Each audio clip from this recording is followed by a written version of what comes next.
Morning, everyone. We're so pleased to see you. We have 150 individuals registered to attend in person here at the National Press Club and 300 at least registered to attend online. We're so pleased that you're all here. I wish you good morning and thank you for attending. I'm Tom Thompson from the College of Agriculture and Life Sciences at Virginia Tech, and I'm executive editor of the Global Agricultural Productivity Report, or GAP report. I'm very pleased to welcome you to this special event, Every Farmer, Every Tool, Increasing and Sustaining Access to Proven Innovations for Sustainable Agricultural Productivity Growth. Today's event is jointly hosted by Virginia Tech's GAP initiative, Global Agricultural Productivity Initiative, the Coalition on Sustainable Productivity Growth for Food Security and Resource Conservation, the SPG Coalition, and the United States Department of Agriculture. Our organizations focused on the urgent need to sustainably increase agricultural productivity for enhancing food and nutrition security and environmental protection committed in 2022 to a joint program of work to advance this message about agricultural productivity growth. The launch of the 2023 GAP report will be part of this morning's program. Inside the packets you received upon entering the room, you will find the executive summary of this year's GAP report, Every Farmer, Every Tool. Soon, the full report, including a summary of this event, will be available on our website, which is globalagriculturalproductivity.org. For those who are joining us online, you can download the executive summary now, again at globalagriculturalproductivity.org. The 2023 GAP report would not be possible without the outstanding efforts and contributions of our supporting and technical partners. Supporting partners provide financial support and perspectives on critical issues facing the world's agricultural systems. The GAP initiative supporting partners are Corteva Agriscience, John Deere, the Mosaic Company, Smithfield Foods, and the Virginia Tech College of Agriculture and Life Sciences. The GAP report supporting partner is Bayer Crop Science. Technical partners provide insights on areas essential for productivity growth: agricultural research and development and extension systems, natural resource management and conservation, human nutrition and animal health, community-led development, gender equity, trade, and climate change. We acknowledge the collaboration and support of USDA's Economic Research Service, the source of the data that you'll see this morning. I wish to thank Dr. Alan Grant, seated here, Dean of the College of Agriculture and Life Sciences at Virginia Tech, and the faculty members and other university leaders who generously support our work with their time and expertise. Virginia Tech's motto is Ut Prosim, that I may serve. We have a global mission, and we're always seeking new partners for the GAP report and our other initiatives that address the world's most complex and urgent challenges. Thank you for attending this morning, especially our partners in this room and online. We know that you're here because you share our vision for a food and nutrition secure world. We're excited to see how this report and the activities around it support this vision. Please take this opportunity today to learn more about the findings and stories of the report and more about Virginia Tech. We especially invite you to learn about our partnerships around the globe and our work for food and nutrition security, natural resource conservation, animal and human health, climate-smart agriculture, youth engagement, and more. You can find more information in your packets, and there's a number of us from Virginia Tech here who'd be glad to answer any questions you may have. As an example of our impact, the College of Agriculture and Life Sciences is now implementing an $80 million USDA Partnerships for Climate Smart Commodities project by leading the Alliance to Advance Climate Smart Agriculture to incentivize and reward producers for adopting climate smart practices in 4 states, including Virginia.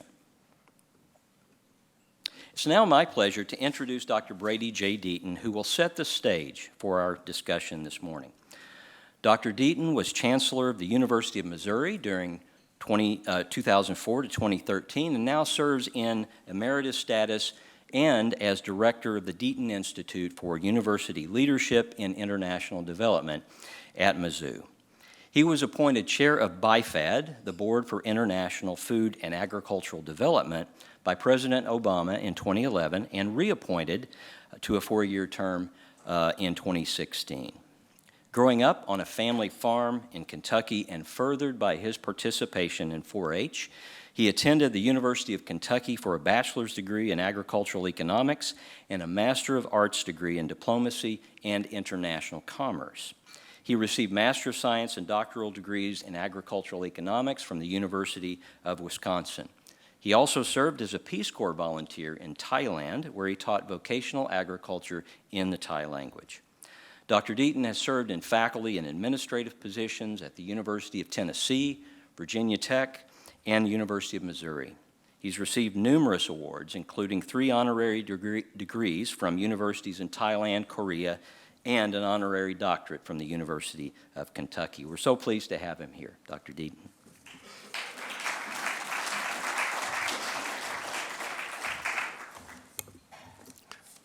Tom, thank you very much, and good morning, everybody. It's really a pleasure to be here and to be associated with Virginia Tech again, which I always enjoy. And I want to particularly thank Tom Thompson and Jessica Agnew for their leadership in bringing us together this morning, and Dean Grant to Virginia Tech for the very prominent role they're playing in really revitalizing, you might say, in earlier conversations with you, the tremendous international thrust of Virginia Tech. I spent 11 years there, 1978 to 89, and it was a very inspiring time. And I grew up on a small farm in eastern Kentucky, a family of 9 children. And in fact, let me say, we attended a Baptist church often. I was very familiar with this seating arrangement here, everybody in the back, and so front seats empty. But it's great to see you, as it was then as well. But growing up, responsible for rearing your cattle and hogs and chickens, we had a little bit of everything on a small part-time farm. My father was a bricklayer, carpenter, but the rest of the family spent all their time raising food to get by. So I grew to really appreciate the concept of small-scale farming, productivity and what it meant to family income and capital formation at the farm level, and what it meant for the nutrition of the family. And I also learned what it meant to avoid risk and how vital risk is in the calculation. And when I see Keith Fugly and people that have dealt with these risk issues and productivity issues, I stand on your shoulders, Keith, but I'm very also impressed with the work that you've done with the GAP Initiative report.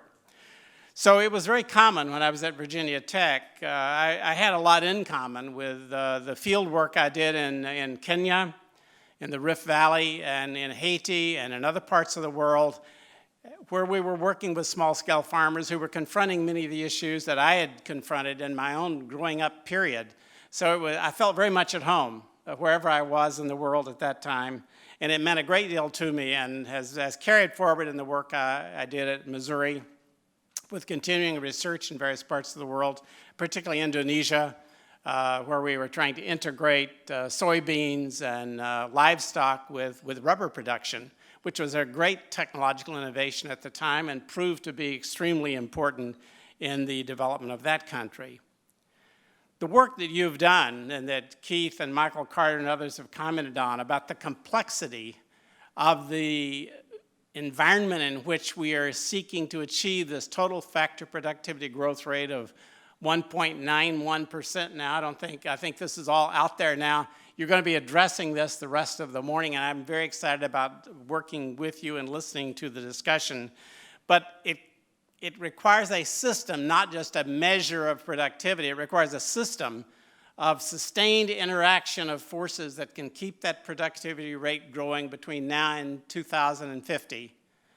A vital issue that I'm going to say a couple of things about that I think are important, because not only does it require meshing that system together, but it requires the kind of human capital that you represent, particularly I look at the next generation here that's going to carry forward and ensure that we have the knowledge and not only technical, but the understanding of the social and the environmental, as previous authors of the GAP initiative reports have emphasized. Along with those complexities comes a trap, because every one of those complexities represents a potential impediment to effectively achieving the productivity targets. I know you know that, but that's very important to keep in mind. It's often too easy to slip by and say, oh, another technology will solve that problem. It doesn't always. It sometimes compounds it, in fact, and can send it in the wrong direction. So these are all just issues that we ponder and keep us up at night at times when we're working on these issues. I want to say two quick things in the few minutes here before you really get into the meat of this GAP initiative analysis. A few words about human capital and a few words about that enabling environment that you've talked so much about. You know, we attribute a lot of the human capital work in economics to T.W. Schultz, who won the Nobel Prize for saying poor farms are efficient. I recall standing on the steps of the Kenyatta Conference Center in 1976, before many of you were born, in Nairobi, Kenya, talking to T.W. Schultz, who had just been out looking at two important things that I think shaped his thinking too. He said, I was just at an extension meeting. All the participants were men. And then they took me out on a field trip to look at some of the farming operations, the food crops. All the workers were women. He said, there's something wrong here in that flow of information and technology and application. You know, that never left me, as you can tell. I can still remember that so vividly. It obviously did not leave him either, and he went on to make path-breaking comments about that with regard to that human capital issue as we look forward.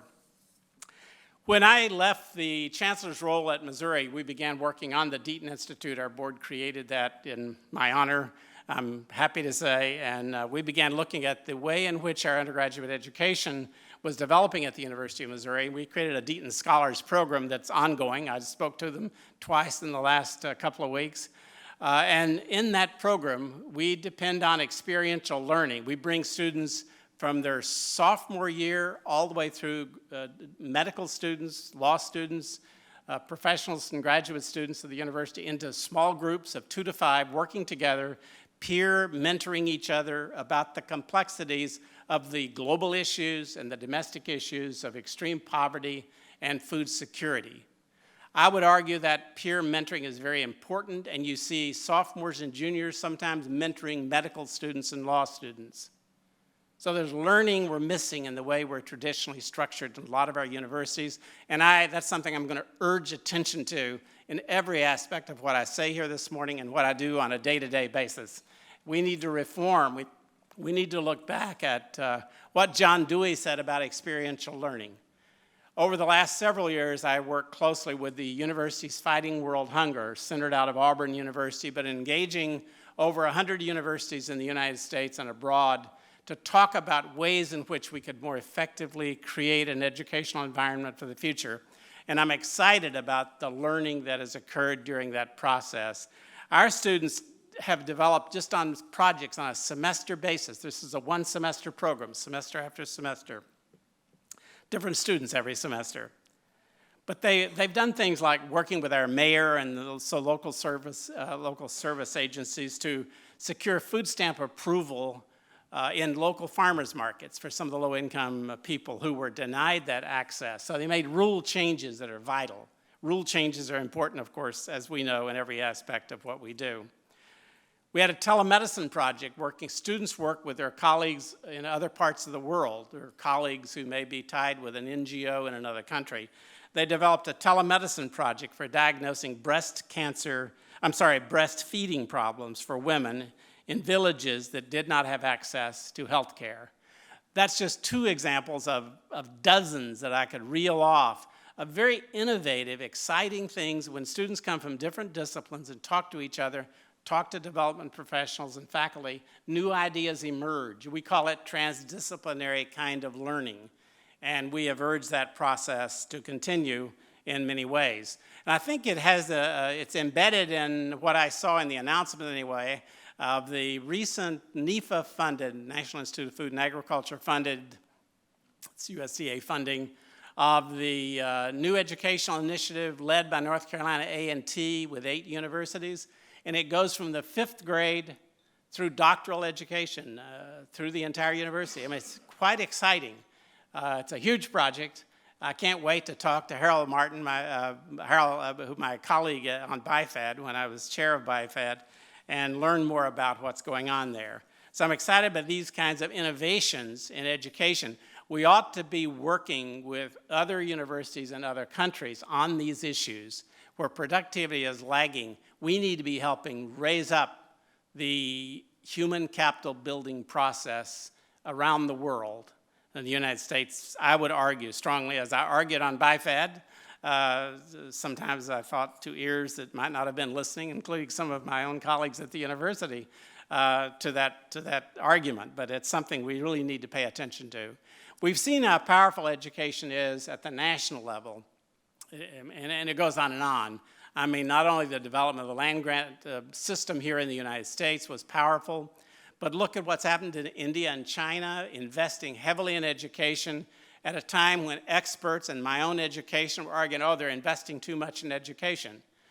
The reality has belied that criticism, and they have gone on to be prepared now for a new world that we hope we can keep up with as they move forward.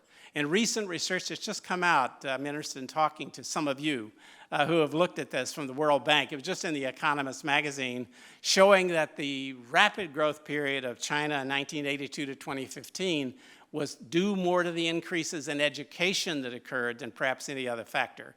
So that was quite eye-opening to me even, and I'm interested in exploring that World Bank research of Jinming, I believe it was, from the Australian National University, who actually undertook the research.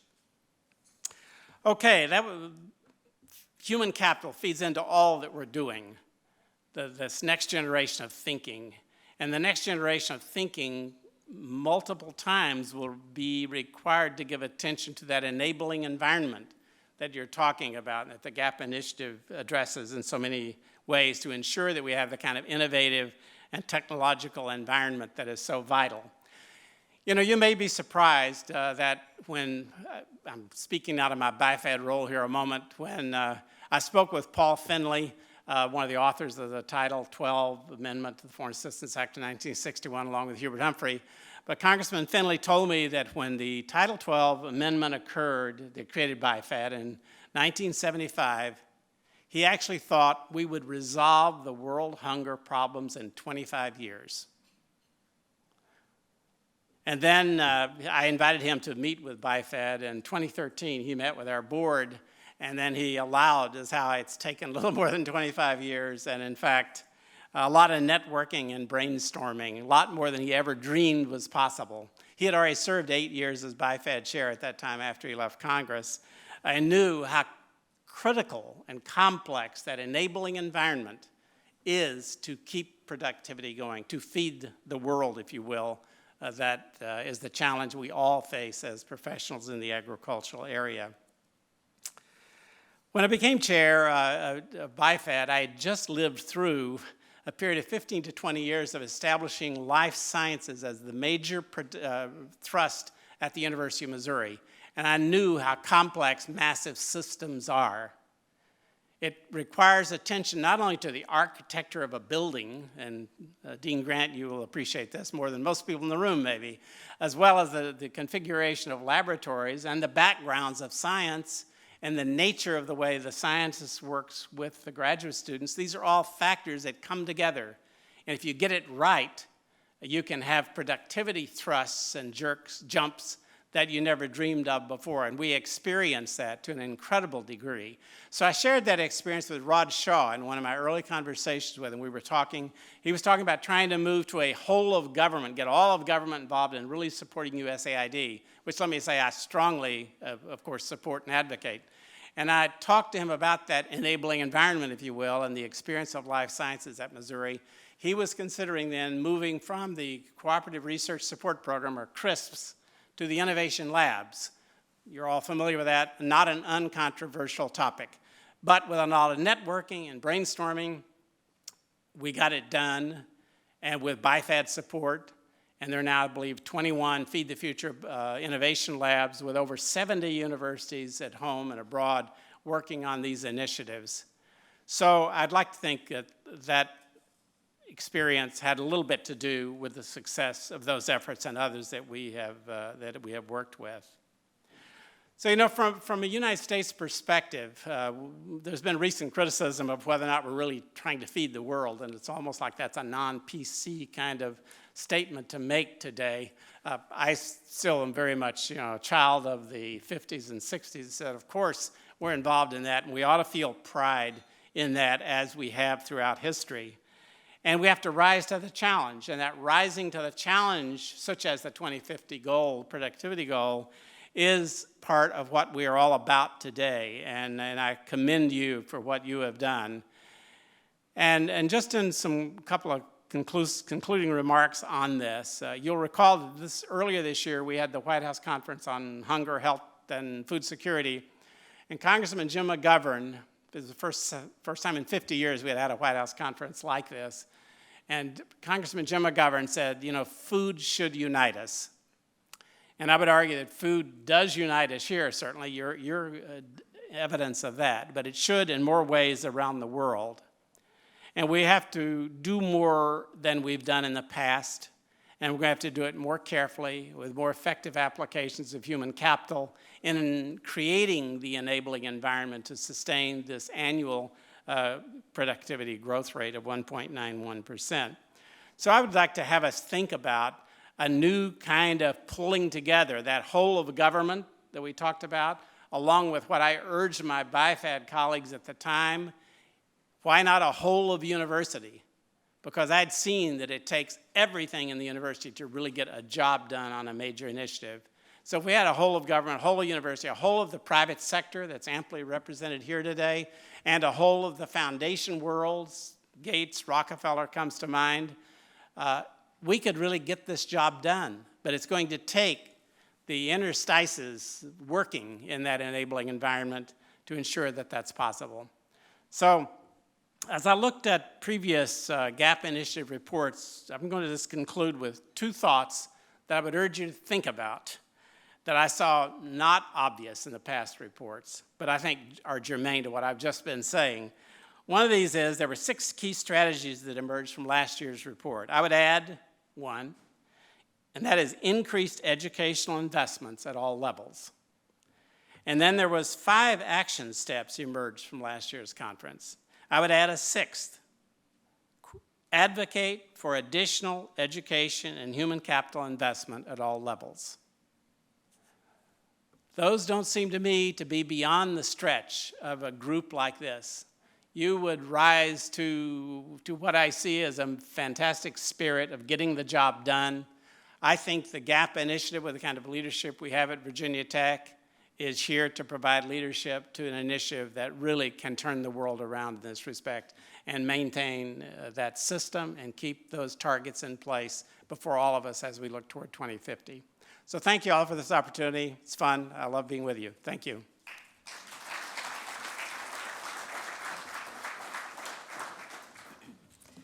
Thank you very much, Dr. Deaton. That's a great way to set the stage for our discussions this morning. This morning, we will discuss the most recent trends in agricultural productivity as revealed by USDA Economic Research Service data and published in the GAP report. In addition to our analysis of global trends, we'll shine a spotlight onto Latin America and the Caribbean. Then we'll have a panel discussion about every farmer, every tool, what will it take to get there. Following a coffee and tea break, our partners from USDA and the SPG Coalition will continue our discussion about how to advance sustainable agricultural productivity growth. Alexis Taylor, the current USDA Undersecretary for Trade and Foreign International Affairs, will provide a welcome. A series of short presentations will follow, and finally, closing remarks. So we'll have a full and enriching morning. The theme for the 2023 GAP report was inspired by a conversation with Ted McKinney, CEO of the National Association of State Departments of Agriculture and former Undersecretary of Agriculture for Trade and Foreign Agricultural Affairs. The title succinctly captures our vision that every farmer will have access to every proven and appropriate tool for sustainably increasing agricultural productivity. Thank you, Ted, for the inspiration and for writing the foreword for this year's GAP report. Simply put, agricultural productivity is a measure of how efficiently agricultural resources and inputs are converted to outputs. Agricultural productivity growth, measured as total factor productivity, or TFP, increases when producers increase output of crops, livestock, or aquaculture products using the same amount or less land, labor, capital, fertilizer, feed, and livestock. Productivity is not the same as production, nor is it the same as yield. TFP rises when producers use innovative agricultural technologies to increase output with the same or fewer resources. Since TFP incorporates a range of inputs and outputs in its calculation, it is the broadest available measure of technical efficiency and productivity over time. Tracking changes in TFP reveals a great deal about agricultural systems. First, an increase in TFP shows that a large and increasing number of producers are adopting new technologies and practices. Second, TFP growth makes the agriculture sector, including producers, more competitive by lowering production costs. Third, an increase in TFP generated by a more efficient use of resources and inputs reflects progress toward a more sustainable approach to agricultural production. To appreciate the role of TFP growth in agricultural systems, it's helpful to compare agricultural output and input use over time. Since 1961, global agricultural output has increased fourfold, while input use has slightly more than doubled. The distance between the two lines on this graph reflects the output that can be attributed to the increasingly efficient use of resources and inputs in agriculture, some with a substantial environmental impact. In other words, TFP growth. In contrast to the global trends shown here, low-income country agricultural output growth, which has grown more than 400% since 1961, has relied largely on increasing inputs, especially land expansion, arguably the least sustainable way to increase agricultural output. When the GAP report was established in 2010, the GAP index was created to track changes in TFP growth and to illustrate the future growth necessary, holding inputs constant, to sustainably fulfill global needs for agricultural products by 2050. The GAP index target at that time was a projected rate of 1.73% average annual TFP growth during 2010 to 2050, the solid green line, and it was based on the assumption that agricultural output would need to double between 2010 and 2050 to support a projected population of 10 billion people. The latest 2050 population growth estimate from the United Nations is slightly lower at 9.7 billion.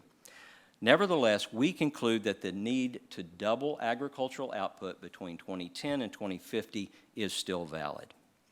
However, at only 1.14% annually, the global average TFP growth during 2011 to 2021, the orange line, fell well below the 1.73% annual target.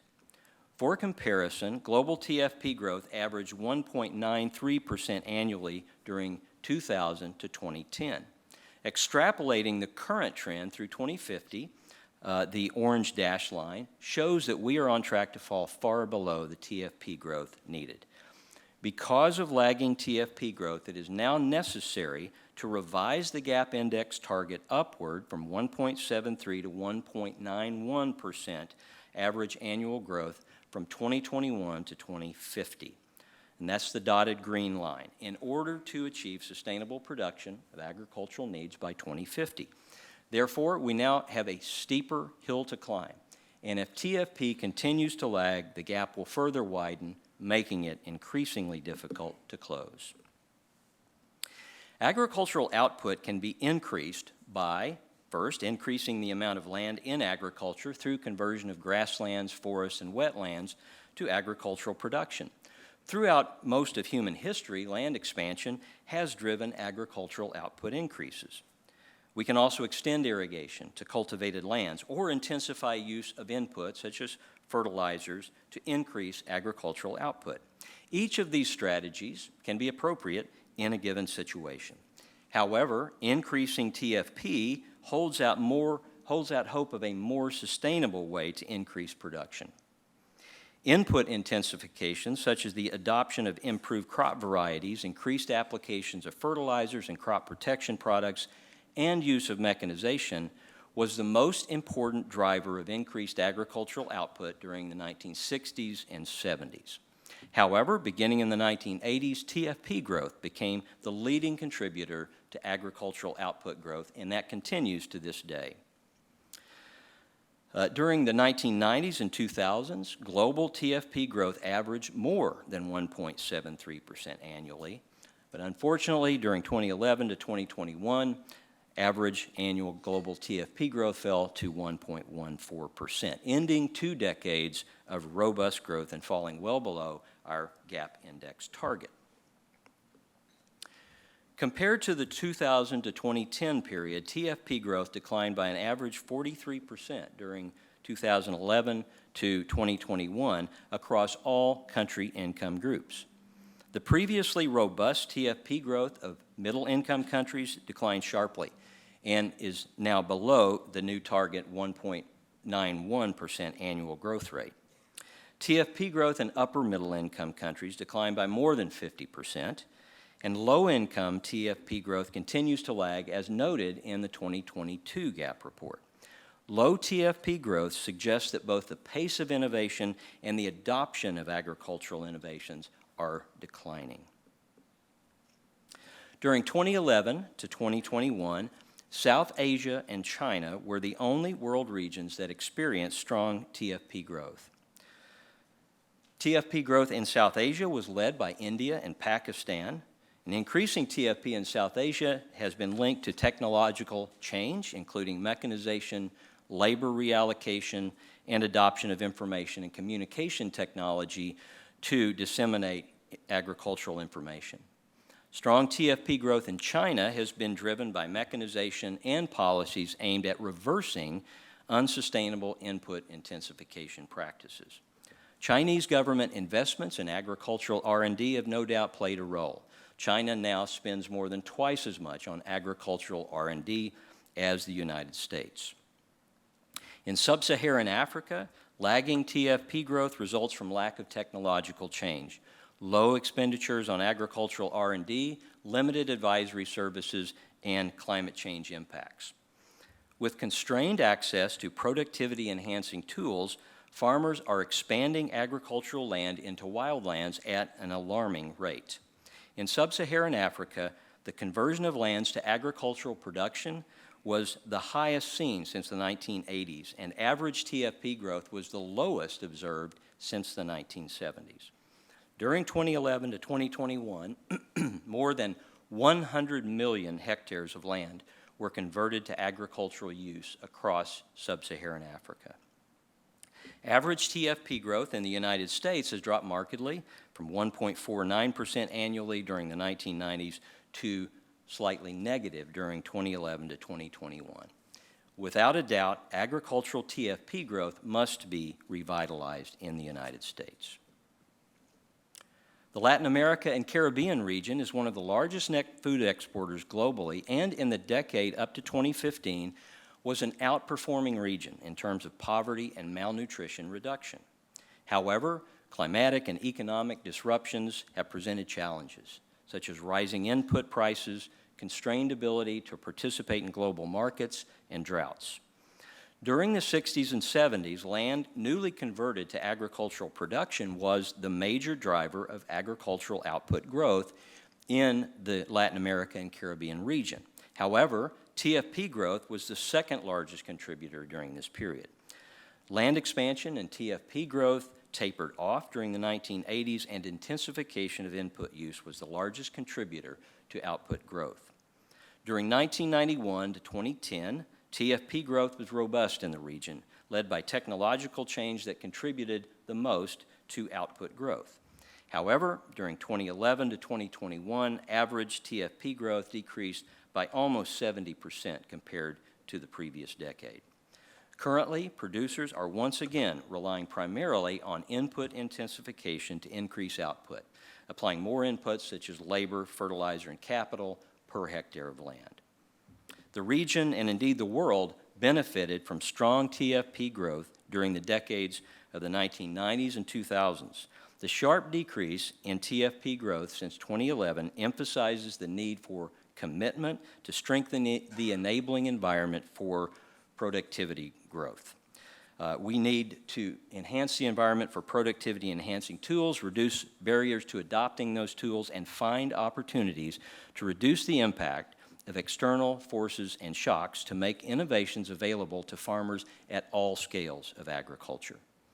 I hope that this brief summary of the most current global TFP trends has whetted your appetite.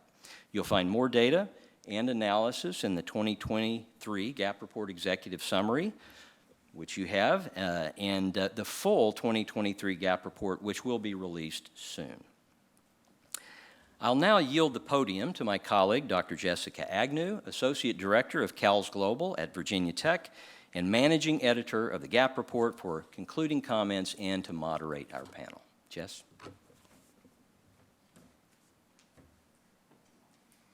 Good morning, everyone. So before I introduce our first amazing panel, and I'll ask those of our members here that are on the panel to meet our tech person over here in the corner to get mic'd up as I conclude the presentation of the GAP report, so you can head over that way to get your microphones now.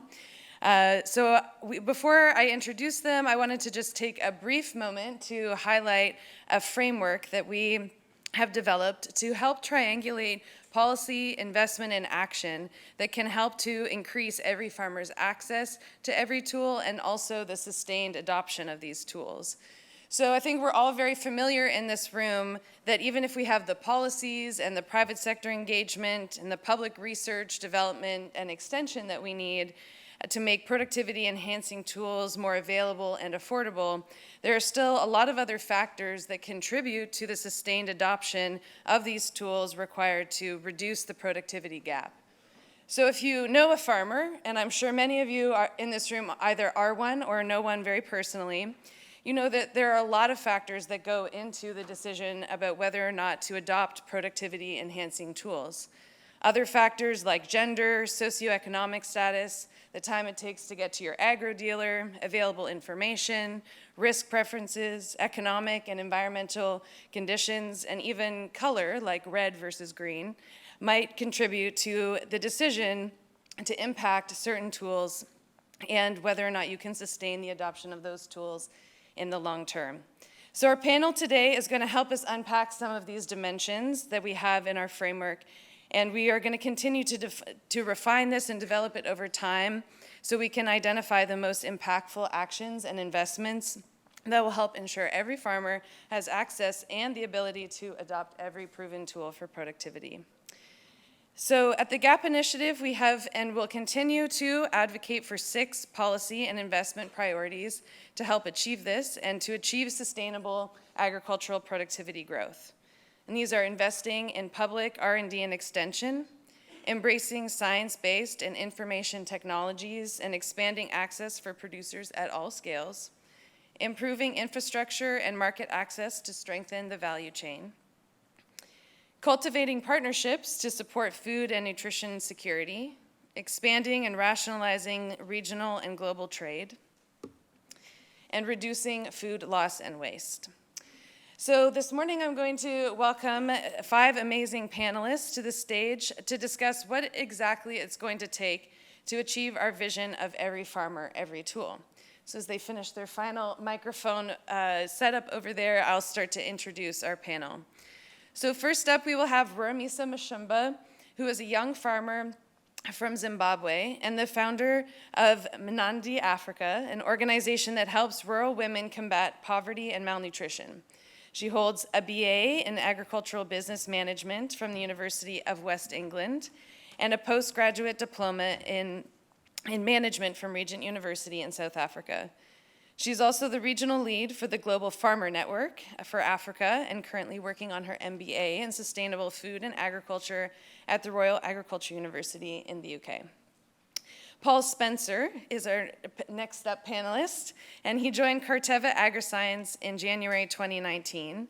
He's the Global Trade Policy Advocacy Leader, and he provides strategic counsel to the company's business platforms on a range of trade and policy issues, including plant breeding innovations, biotechnology asynchronous approvals, low-level presence, and pesticide maximum residue levels.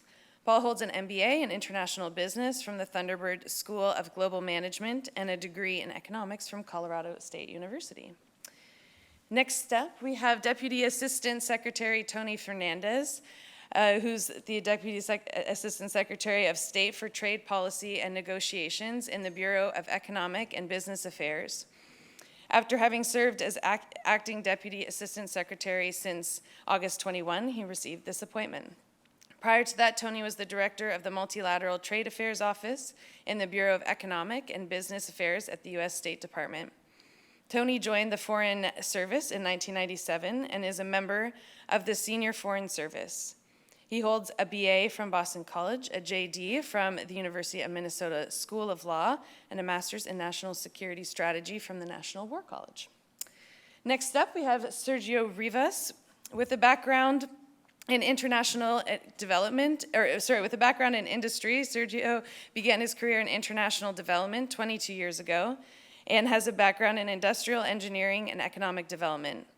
His work in the industry includes roles as contracts officer, representative, senior director, chief of party country representative, board member, donor, and volunteer on both public and private sector engagements.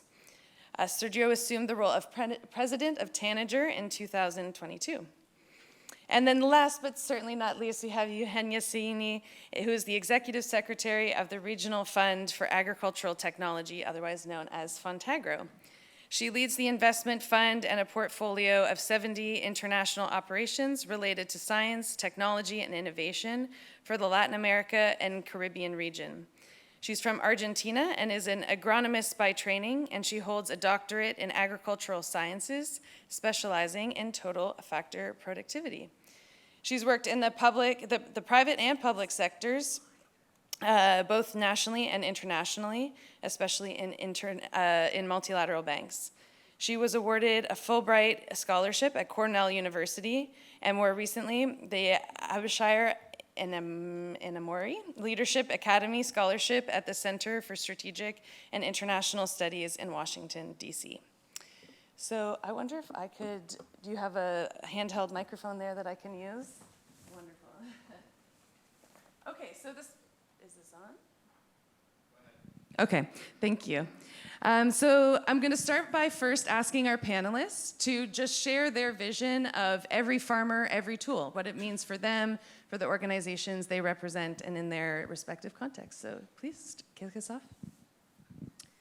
Thanks, Jess. So to me, that statement means that every farmer across the world should have the same access to the same tools, not only seeing farmers in sub-Saharan Africa having primitive tools, but having access to tools that will help them to be more sustainable.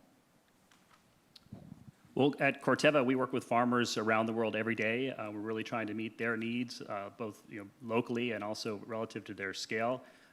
Today we have a really robust product line of seed technologies and crop protection products that can help farmers maximize their profits, deal with risk, and also participate in global markets. And tomorrow, if you look ahead, we've got a really rich pipeline of some amazing technologies coming out that can help farmers of all sizes, gene-edited crops, biological pesticides, things like that. I think for me personally, what it means is that farmers are actually getting the technologies in their hands. We see a lot of discussion about products that are coming out of R&D that never really make it into the farmer's hands. And I think that last mile is really what it's all about for me.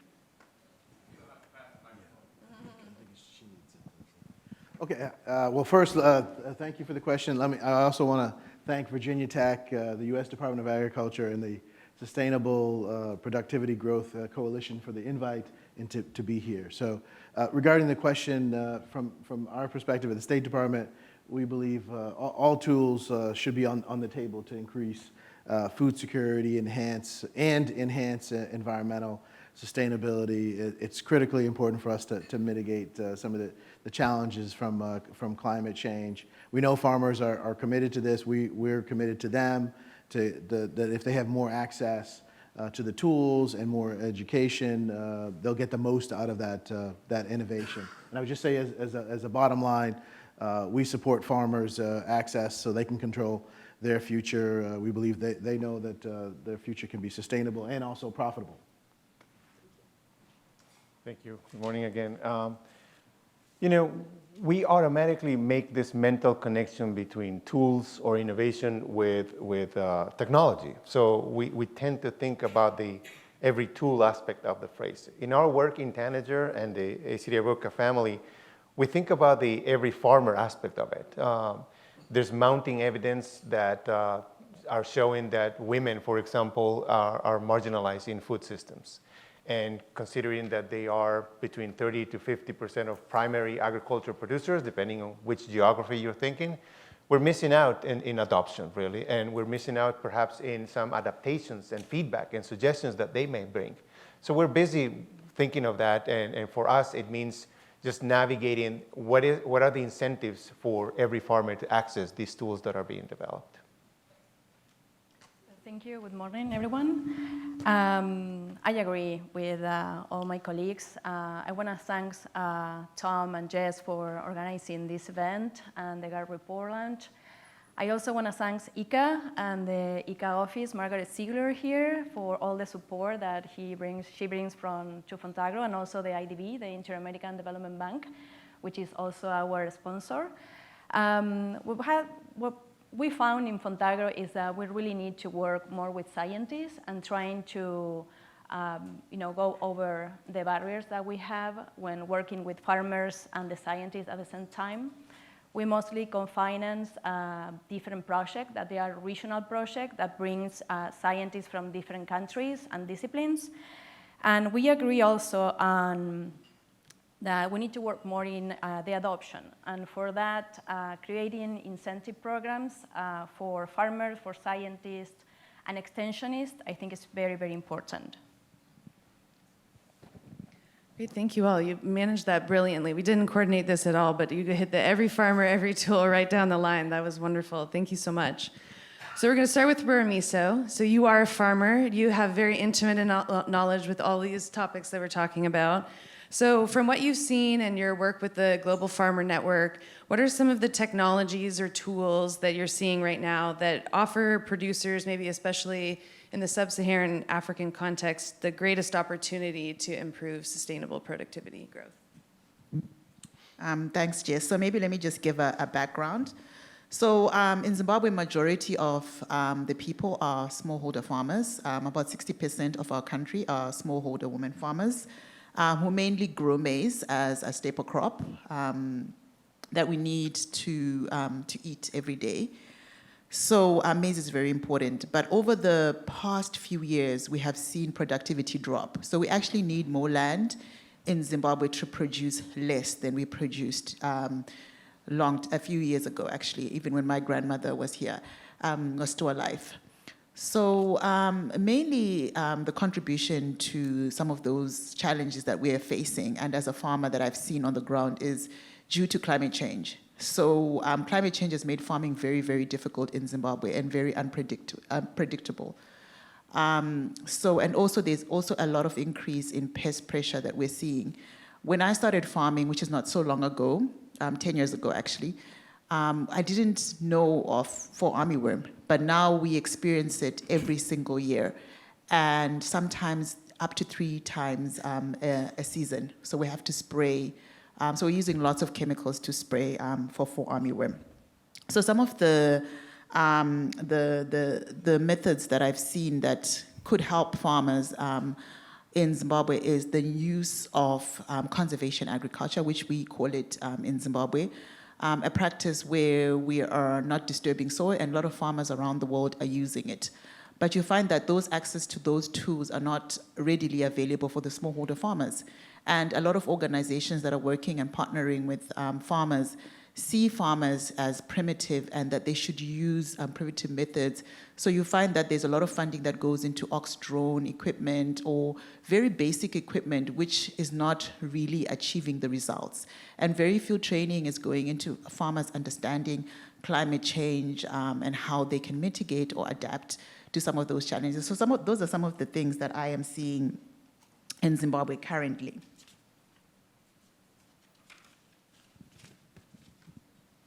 And, the varieties that we also are farming in Zimbabwe, you'll find that haven't really changed. So we're not investing enough in science. We're not investing enough in research to find out what are we going to do in the future, or even right now, in order for us to improve our productivity. So the varieties that my grandparents used to farm are the varieties that we're still farming. So we don't have drought-resistant varieties or varieties that are more resistant to increased pest pressure. So I think some of the things that we could do, especially in Zimbabwe and a lot of sub-Saharan Africa, is look at how can we plan for this future and for now to ensure that we will be having food to feed people in the near future. So I would say the tools that we need are sustainable agriculture tools like conservation agriculture, no-till equipment, improved seed varieties, which can make sure that farmers are more resilient to some of the impacts of climate change. Farmers are ready to adapt to this. What we lack is training and also collaborators who have the same vision for Africa and not only see Africa as a needy country, but a country that can produce for itself. Thank you. Well, Corteva markets agricultural technologies to about 15 million smallholder farmers worldwide. Just some examples of that are hybrid corn seeds that are varieties that are drought resistant and heat tolerant. We also have a Green Chemistry Award winning crop protection product, which is really effective against fall armyworm. And then we also have herbicides that actually have the effect of greatly reducing the labor inputs from women. So, we've done a lot in Africa. And for example, in Tanzania, we had a 10-year collaboration with USAID that just recently ended to give farmer access to our hybrid corn seeds, our herbicides, and our biological insecticides, and also how all of those technologies work together. As a result, one measurement shows that we reached about 600,000 smallholder farmers and doubled their income and increased their productivity. Some of our collaborators, as we work to give farmers more access to technology, are FAO, USAID, the Gates Foundation, the CGIAR network, and a number of other non-governmental organizations. We're also looking down the road. We're looking at gene editing products. We see a number of innovations in the pipeline that will really help smallholder farmers. Some examples for Africa are a pearl millet that has resistance to rancidity. That's another really big women labor issue in Africa and also Asia. And then also some gene editing approaches to dealing with maize lethal necrosis and also the Striga parasite. So really bright future, but there are a number of challenges that we're facing there. Actually, maybe I'll just ask Romiso and then Paul to go again. If you could just say something maybe about some of the barriers and opportunities even of adopting some of these tools. So you mentioned sort of the mindset, the perception of being more traditional methods versus more the newer technology, what seems bright and shiny. So maybe Romiso and then Paul can follow up. So I would say the major barriers are we're just not doing research and field demonstrations enough for us to realize that we need the technology. So I would say policymakers, a lot of people who are in decision making, they are sometimes detached from agriculture, from understanding the reality. So it's good to be on a panel like this and speak as a farmer, because most of the times farmers are excluded in the conversations and decisions are made on our behalf, and those decisions are not always the best. And you know, we're looking at this through probably the other end of the telescope, but for us, a lot of it is just regulatory certainty. Some of the technologies that we're introducing are heavily regulated or can be heavily regulated. And if a country doesn't have a regulatory system that functions, we don't have a place to go as a company to gain regulatory approval. Or if that system is broken or politicized, that means we can't really go the next step, which is to expose farmers to the technology. And then I think on the ground, once you do get over that kind of regulatory hurdle, I think it takes years to accustom farmers to a new technology. You have to expose them to gradually through field trials and through farmer demonstrations, and that just takes time and money and boots on the ground. But it can be done.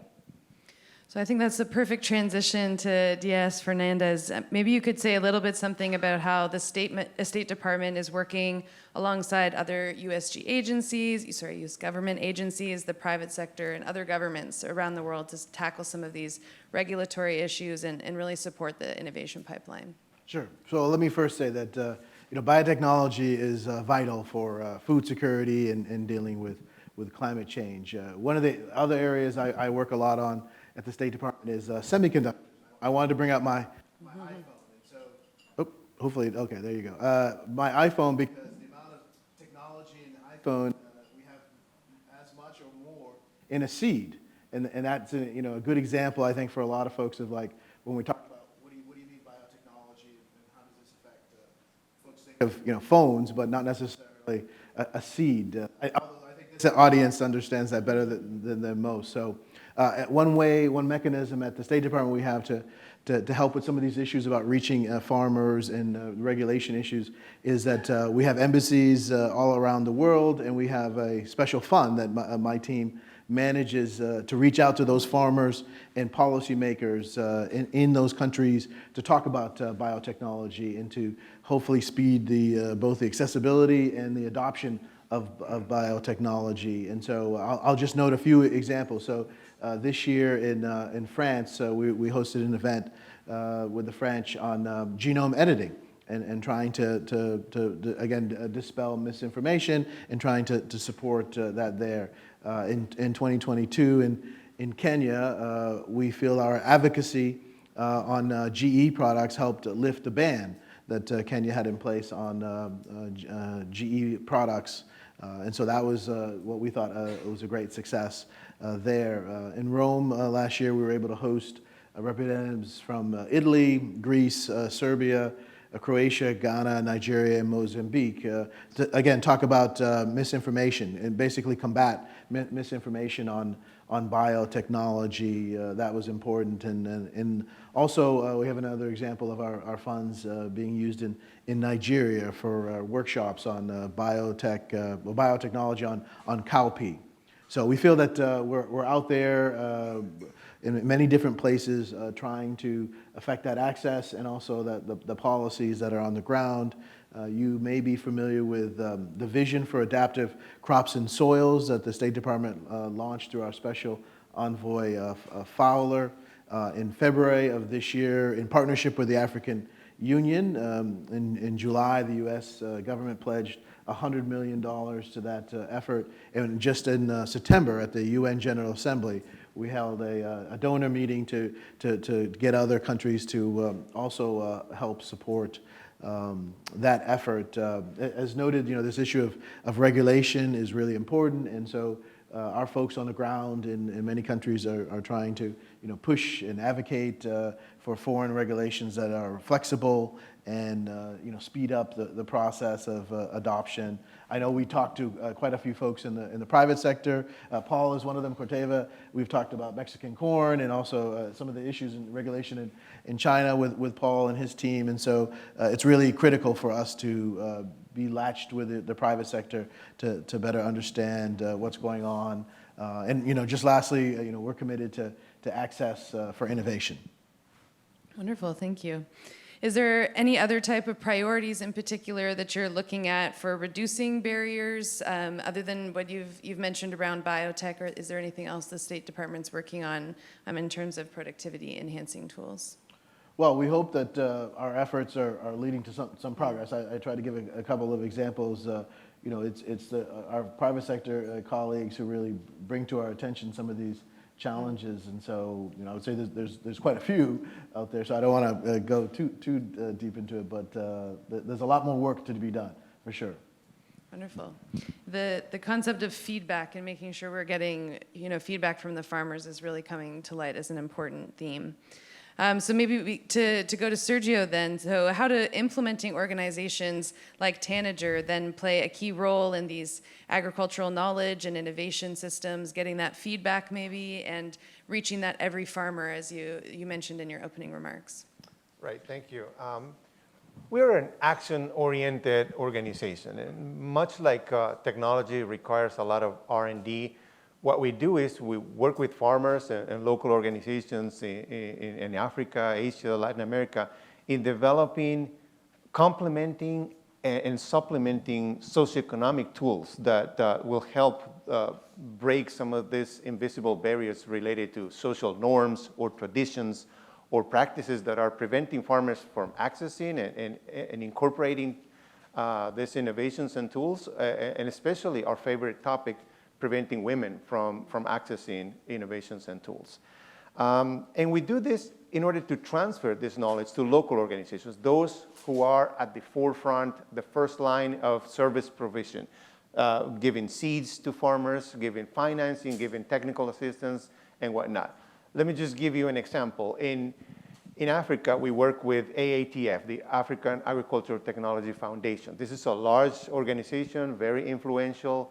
They have headquarters in Nigeria and Kenya. They've reached 5 million farmers directly. They are influencing over 1,000 agro-dealers. So you can say that they are the front line of accessing farmers.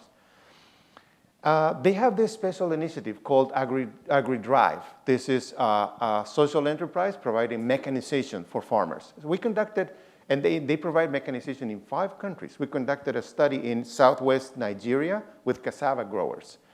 And it turns out that productivity, no doubt, of mechanization was saving tremendous time for the farming, especially if you think plowing and land preparation from 216 hours down to 3 hours. So, people have a lot more time to do other things, and that circles back into the overall farm productivity. However, we look deeper, and no women are involved in land preparation or plowing. Women are involved in processing cassava for staple foods in Nigeria, peeling, slicing, and grating cassava. And they're dedicating some 300 hours to these tasks. Mechanization of the farm, of plowing, is doing nothing to save women some time. Our influence, however, is not just unveiling these facts and this knowledge.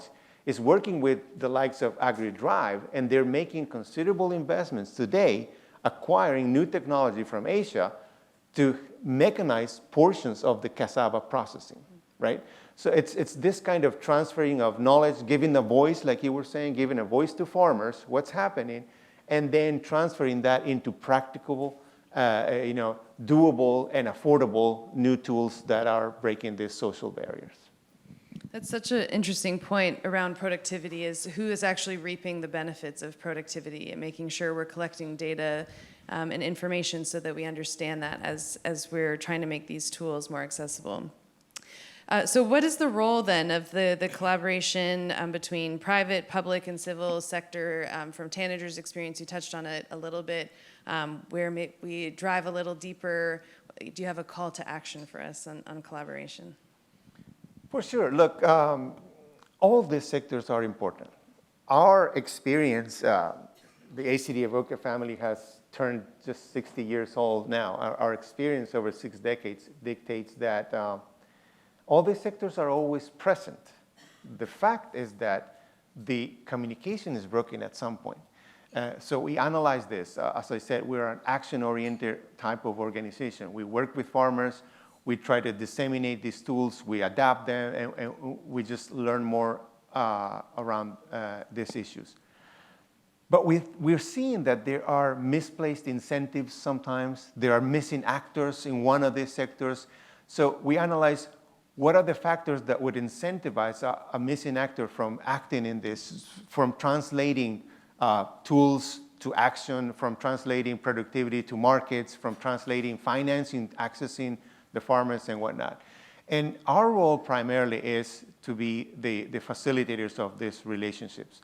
I think Dr. Dean alluded to it, the interaction of these systems is quite important.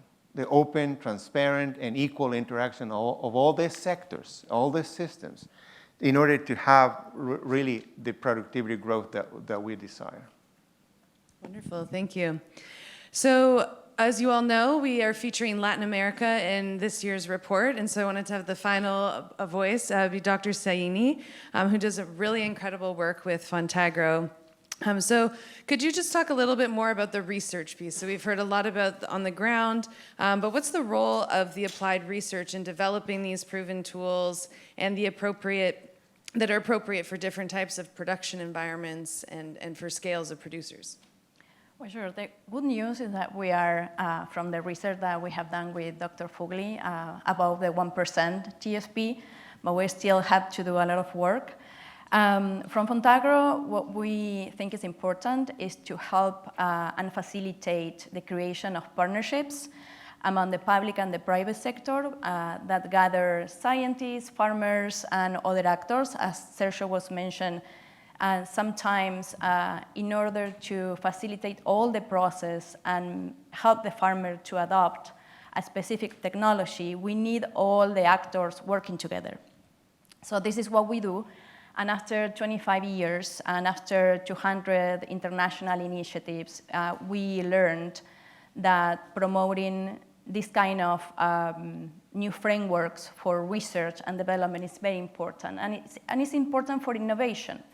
We cannot help a farmer if we before cannot help the scientists and also the extensionists and all the people that is located and having maybe the same issue and the same problem. So what we think is crucial right now is gather other donors that understand the needs of the region and help all these connected partners to create these new knowledge, technologies, and innovation. But also, all what we gain from all this process help other parts of the world. Because when we are researching in how to decrease methane emissions in rice or in cattle, all that knowledge is applied to other parts of the world, in Africa, in Asia. So since 2009, for example, we start working with the government of New Zealand, and we have an MOU, and this is something very innovative. So the government of New Zealand, through the Global Research Alliance and Fontagro and all the Fontagro member countries, we are working in designing a lot of technologies that right now are helping to understand how we can be more productive, more efficient, but at the same time decreasing the emissions. And I think all the global discussion that we have in climate change is around that. So for us, it's very important to keep investing and enhancing Fontagro mechanism, and let's hope to gather more countries in our organization and try to foster even more everything that we can do for farmers. And as it says in the report, get a tool for every farmer or a group of tools for every farmer that can help them to be more productive. So I know we've talked a little bit about this before, just having farmers involved in that process. How have you seen that really help to make sure the proven tools are available and accessible to those who need them the most? Absolutely.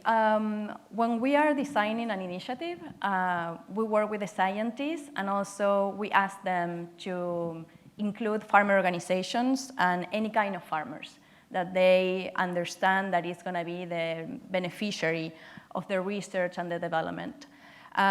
So this has been a new way to work with scientists, because traditionally scientists are more comfortable working, maybe not being in 100% contact with what happened in the field. But I work in the field for a long time, actually the case, and I realized how important it is to help the scientists to understand the other side. So what we're trying to do in each initiative that we support is help them to be more connected with the needs of the farmers and also the needs of other stakeholders. Because, for example, in the medium-term plan that we have in Fontagro, we have 3 strategies. One is talk about everything related with productivity inside the farm. The second strategy is looking outside the farm and everything that we have to do in order to make them very competitive. And the third strategy is related with food and agriculture and nutrition, which is the link that most of the time is missing. So now we are trying to connect all the main parts from the consumer to the farmer in these initiatives and try to create this new knowledge and technologies and innovation that can help everyone in the chain. Wonderful. Well, thank you all so much for your comments and your insights. I think we really, as I mentioned, see the framework that's in the GAP report this year coming to light, that it's the enabling environment, flexible regulation, and being adaptive and responsive to new science and innovation, and then working on those behavioral influences and other factors related to the farmer. Of course, women and other groups need particular considerations to make sure we have that access, and then how these external forces are shaping all of these different dimensions in totally new and unexpected ways. Every year it feels like it's getting more complicated. So thank you all so much for your work and for your leadership in this space and for being here with us this morning. So we give them a round of applause.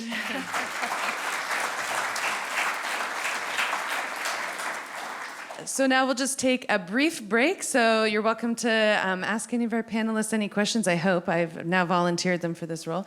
Enjoy some more coffee, and I think we'll reconvene at 10 o'clock. I'm not actually sure what time it currently is. We're well ahead of schedule. Okay. 9:12. What time is it? 9:12. 9:12. Okay. So we'll reconvene in 30 minutes then for the next part of the panel. Thank you.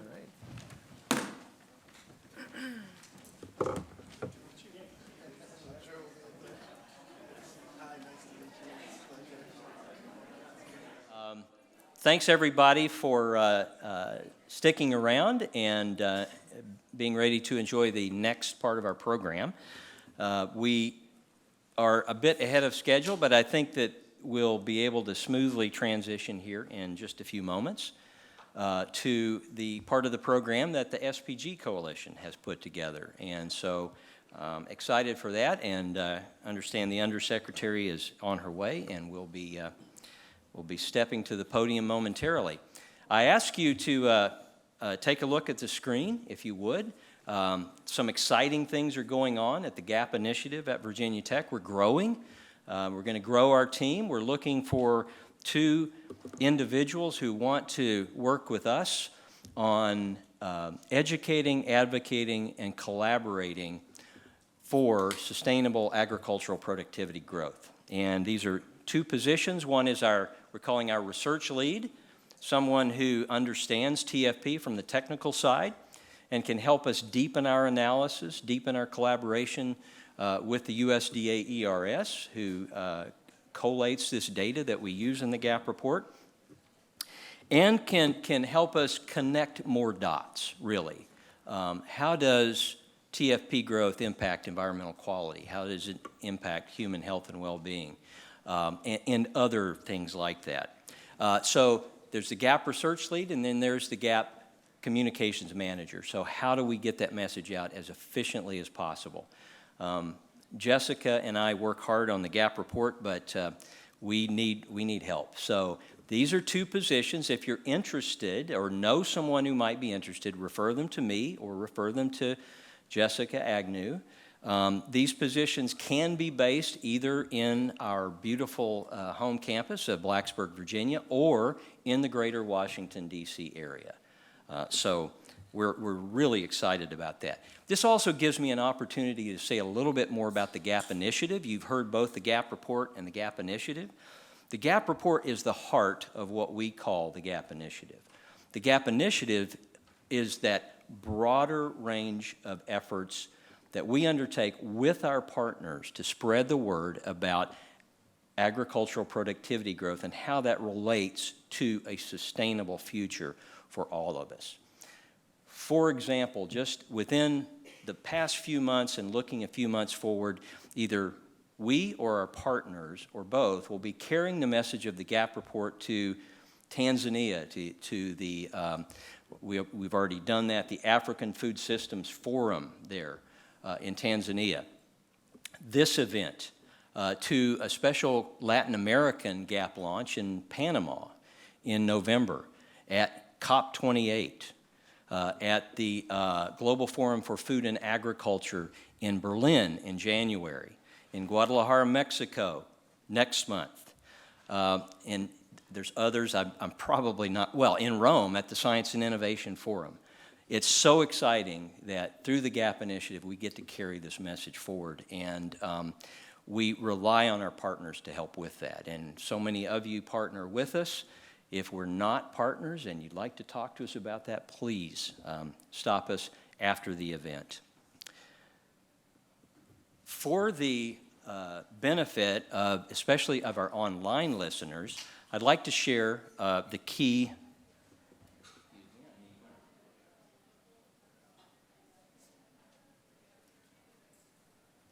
I'd like to share just briefly the key messages from this year's GAP report. You can see it in your copy of the executive summary, but I'd like to make sure that our online listeners hear this, again, before we transition into the next part of our program. 6 things stood out to us from this year's analysis of the global TFP data. I think it's exciting, point 1, that sustainable productivity growth is being increasingly recognized as the single most effective solution for meeting our food security and environmental challenges. And we're so thrilled about that. TFP continues to be strong in China and South Asia, but it's weakening in much of the rest of the world. Global TFP growth is now only 1.14% annually. That's in 2011 to 2021. We must redouble our efforts to sustainably grow productivity growth. We think one of the best ways to do that is to ensure that producers at all scales of agriculture have access to proven and appropriate tools for sustainably growing TFP. If we don't grow TFP, then globally, and particularly in those parts of the world with low TFP growth and high population growth, we'll have to rely on unsustainable methods for growing agricultural output. That's something we must try to avoid. And as always, collaboration between the public, private, and civil sectors is key. And we talk about partnerships so much this morning already, and that's going to be one of the keys for achieving sustainable productivity growth. Speaking of partnerships, we are thrilled, as I said at the beginning, to partner with the SPG Coalition and the United States Department of Agriculture on this event. And this is the second year we've done this, and it's been so fruitful for us. So at this point, I would like to hand the microphone over to Kathy McKinnell from USDA Foreign Agricultural Service to kick off the next part of the program. Kathy?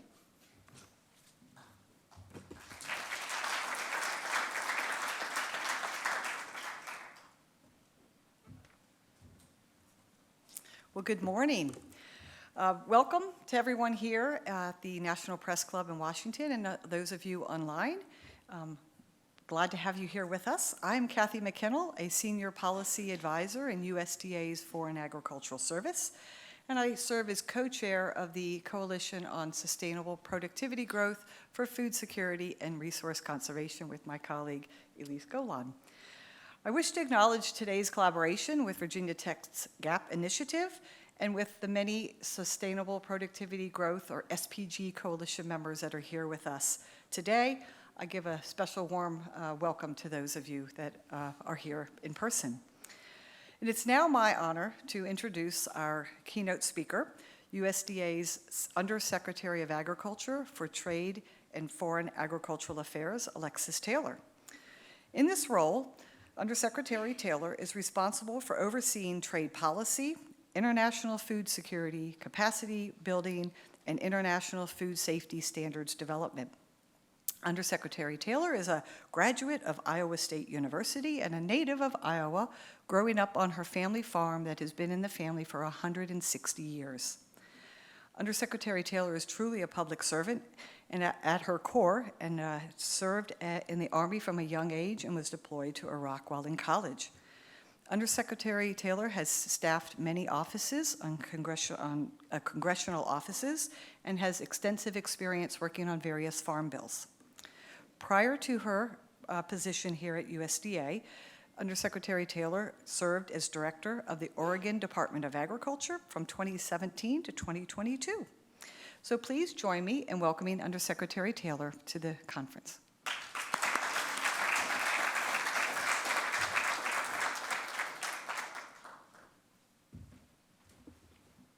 Well, thank you for that introduction, and good morning, everyone. It's great to be here with you today and to see so many familiar faces. I would like to start by thanking our Virginia Tech co-hosts and the other USDA staff for your hard work in organizing this event. And a special thanks to the members of the SPG Coalition, some of whom you will hear from in the next session. This is the second conference we have co-hosted with the release of the GAP report. Understanding both our appreciation for the hard work of the Virginia Tech team in pulling this report together, and our pride in the work of the team at USDA's Economic Research Service in producing the core total factor productivity, or TFP, estimates used in the report. Unfortunately, this year's analysis shows global TFP is well below target growth needed to meet agricultural needs of a growing global population by 2050. This widening gap in growth can contribute to unsustainable practices, such as a greater reliance on input intensification and land expansion in order to grow agricultural output. If producers at all scales of production are able to access proven, appropriate productivity-enhancing tools, including new technologies, we can make significant strides in closing the TFP growth gap. Increasing access to and adoption of proven productivity-enhancing tools is one of the aims of the Sustainable Productivity Growth Coalition. I would like to take a bit of a step back and look at these results in the context of climate change.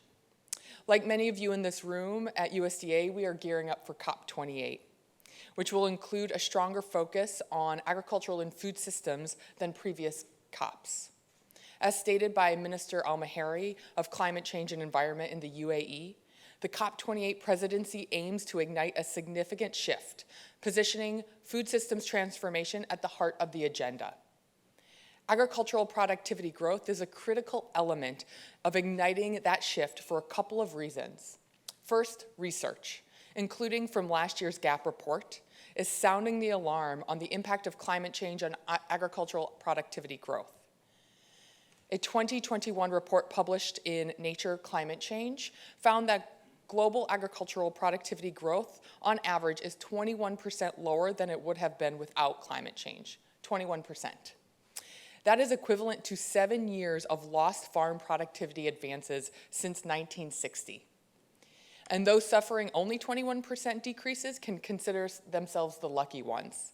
In regions like sub-Saharan Africa, the gap in productivity growth is a devastating and untenable 40%. The Intergovernmental Panel on Climate Change projects that as much as 30% of current agricultural land worldwide could become unsuitable for farming by the end of the century. That is not a distant future.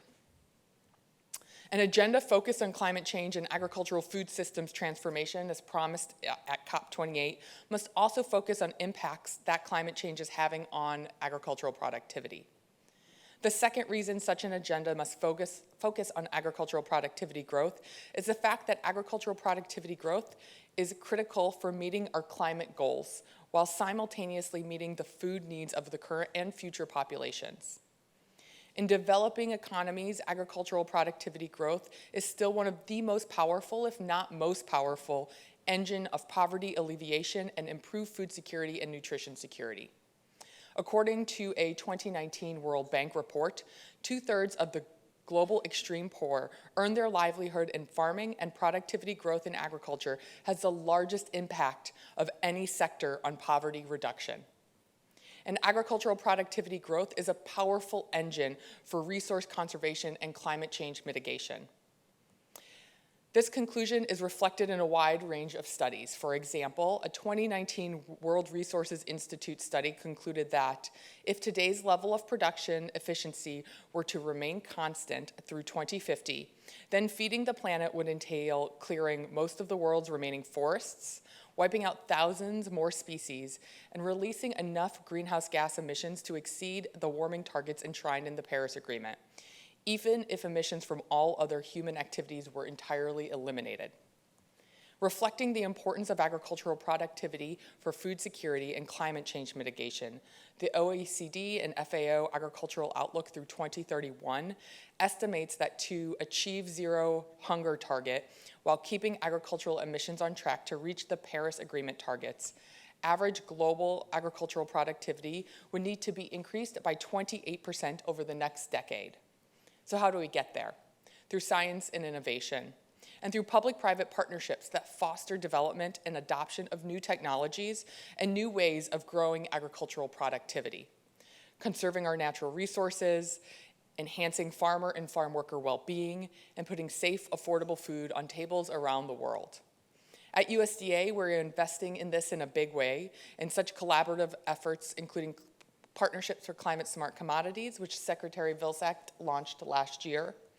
These partner-led pilot and demonstration projects are aimed at scaling up the deployment of climate-smart agriculture and forestry practices and increasing our understanding of how to efficiently monitor, measure, and track greenhouse gas benefits of those practices over time and at scale, all in a way that supports new markets for those climate-smart commodities. USDA is investing more than $3 billion for over 140 climate-smart projects covering more than 25 million acres in the United States. And USDA is bolstering this effort with an additional $3 billion of funding to improve measurement, monitoring, reporting, and verification of greenhouse gas emissions and carbon sequestration in climate-smart agriculture and forestry. Secretary Vilsack referred to this investment as improving the scientific backbone of our programs. The need for a scientific backbone has never been more evident as in the fight to adapt and to mitigate the effects of climate change. The current global situation underscores the need for us to unite behind common principles and take action to end hunger and poverty, face the challenges of climate change head on, and build more sustainable, equitable, and resilient food systems. It underscores the need for open markets and science-driven regulatory regimes that support the development and dissemination of new technologies and approaches.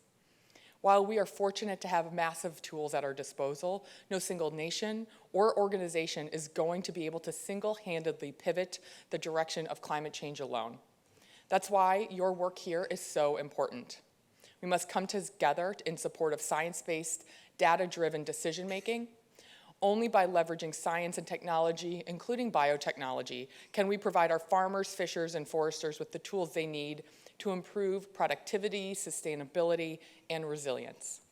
So as we prepare for COP28, we need to ensure focus is maintained on the role sustainable productivity growth plays in achieving our climate change and food system transformation goals. COP28 must consider the impacts climate change is having on agricultural productivity, and the fact that agricultural productivity growth is crucial for meeting the climate goals while simultaneously meeting food needs of current and future populations. I would like to extend a special thanks to the SPG Coalition for their efforts to keep the focus on agricultural productivity growth through this agenda and the real-life actions and projects to enhance and increase sustainable productivity growth globally. Many of these actions are captured in the Coalition's compendium of actions that will be shared in the next session. Thank you for all of your hard work in building these public-private partnerships, expanding investment in research, and supporting growth to accelerate sustainable productivity growth. I hope you have a wonderful and productive conference today. Thank you.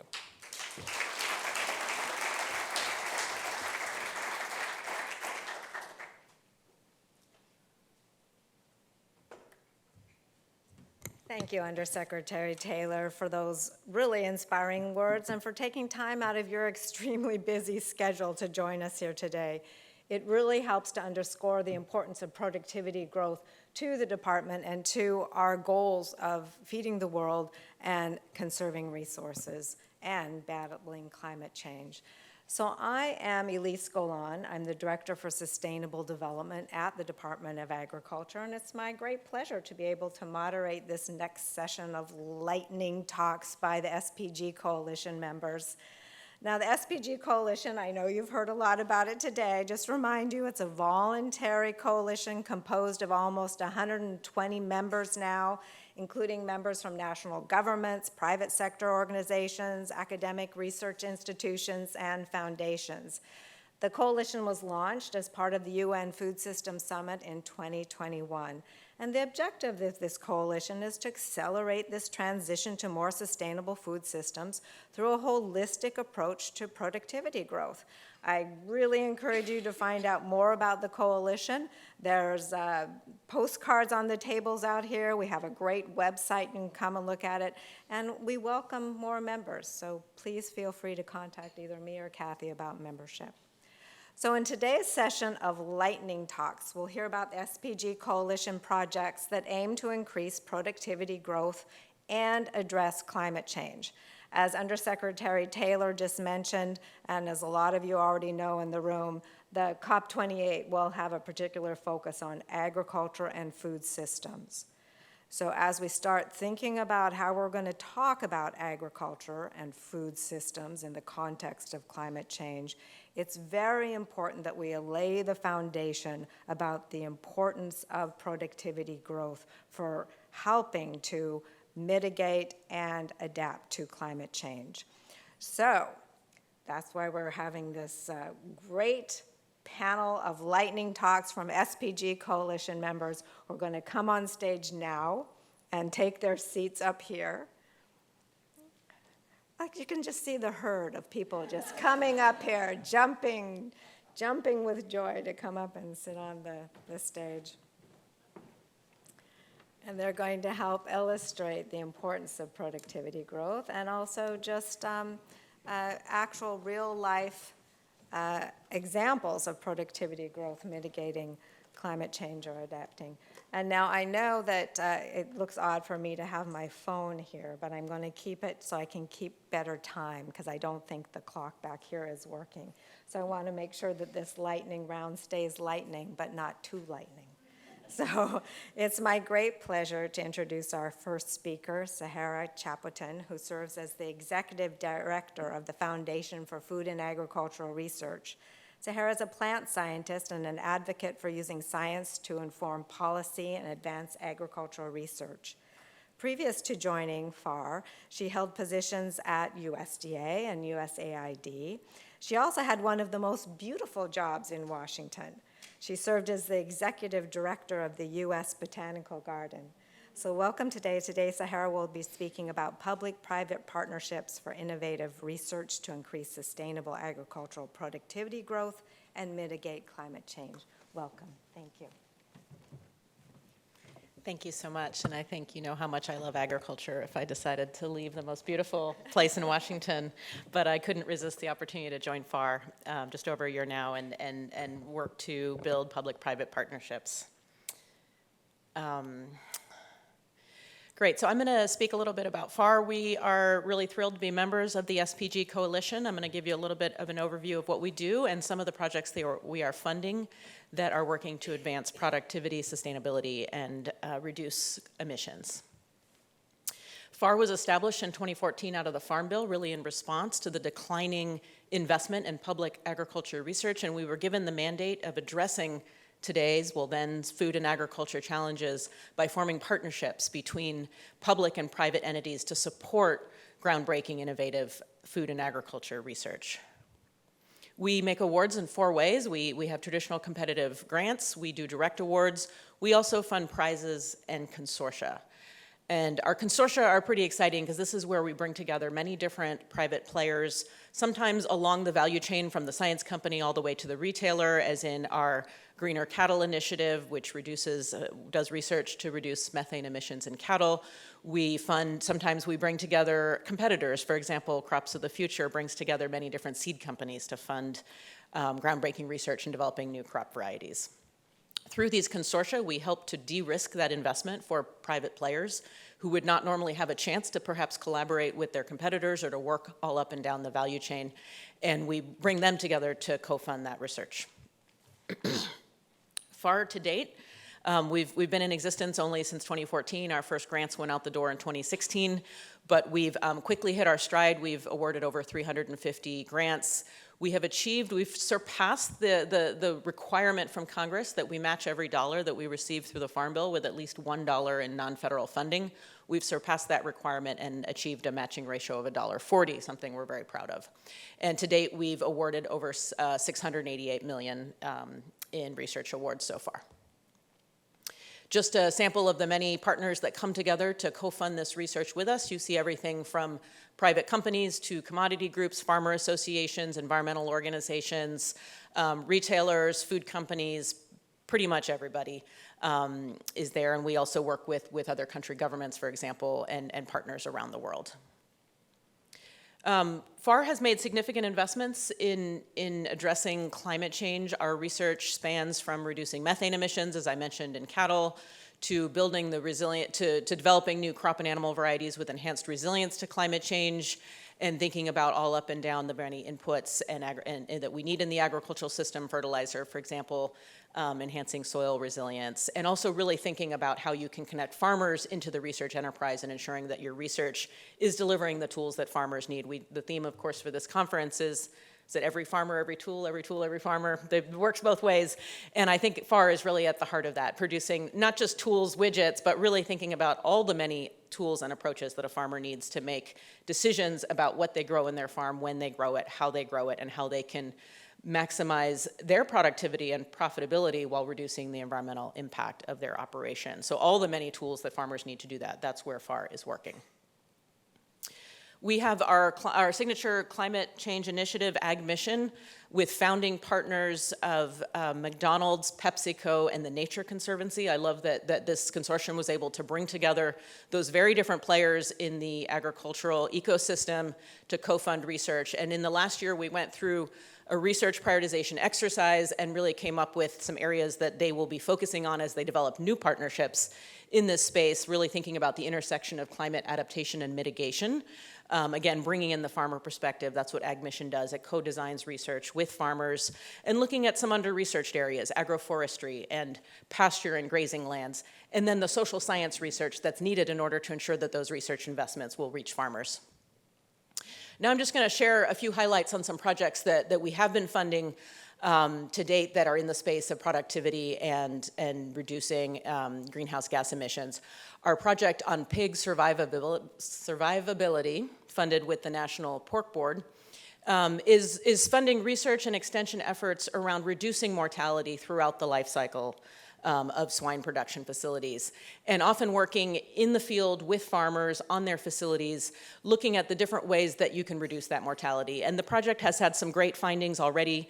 I won't go through them all here, but really thinking about how you can put the right interventions and treatments in place to ensure that you're reducing sow mortality, and also trying to understand what doesn't work. There are some interventions perhaps that have been tried that actually research is showing are not very effective.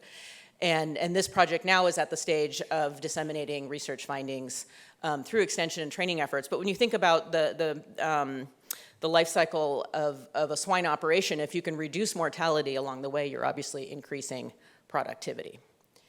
Increasing climate resilience in crops, we funded a series of projects with the Bill and Melinda Gates Foundation looking at increasing heat tolerance in 5 very important crops that are relevant both in the United States and across the world, working at 4 different universities. These are bean, cowpea, rice, cassava, and peanut. And one in particular is very exciting, working on cassava, looking for thermotolerance genes, and generating high-quality genomic data for 260 cassava landraces that breeders can use to advance new varieties in that crop. And then something a little bit different. Many producers use mulching films on their farms. These are often single-use plastics that are disposed or incinerated. They're not easily recycled. And FAR has been working to develop a solution along with New York Star to develop biodegradable mulching films that farmers can use on their operations. And so this obviously has an environmental benefit by not generating that waste that goes into the landfill. And the team has even developed an inoculation calculator to figure out when they have to put the microbial inoculation down to help advance that process. And then finally, I just wanted to put a plug. We're having our public conversation this Thursday. It's an in-person event, but you're welcome to also join virtually. And in the last year, FAR has undertaken a very extensive stakeholder engagement process. We have been developing our new research strategy, and we have spoken to stakeholders up and down the value chain, public, private, farmers, companies, foundations, organizations, pretty much everybody. And we're really thrilled to share at that event kind of where we're coming out and what will be FAR's directions for the coming years. Thank you very much.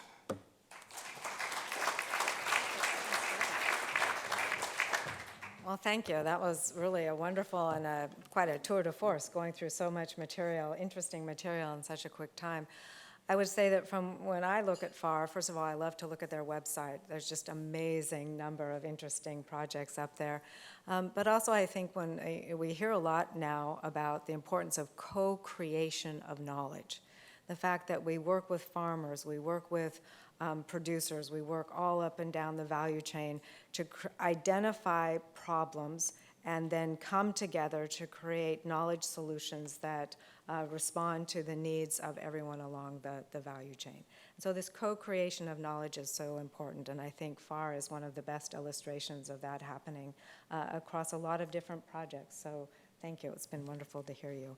So our next speaker is Rosalind or Roz Leek. She serves as the Executive Director for Market Access and Strategy at the U.S. Soybean Export Council, as well as Regional Director for Northeast Asia. Roz is an advisor and Vice Chair for the USDA and U.S. Trade Representatives Agricultural Technical Advisory Committee for Trade and Grains, Feeds, this is a long name, let me turn the page, Oil Seeds and Planting Seeds. Roz originally hails from southern Illinois, where she remains a partner in her family's grain and livestock farm. She'll be speaking about water quality management in pond raceway systems in Egypt. So that's very interesting.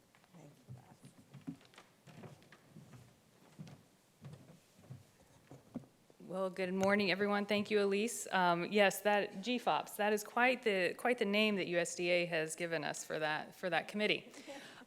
So I'm here today to talk about in-pond raceway systems in aquaculture. And you might wonder, why is the Soybean Export Council talking about aquaculture and in-pond raceway systems? Well, we'll get to that.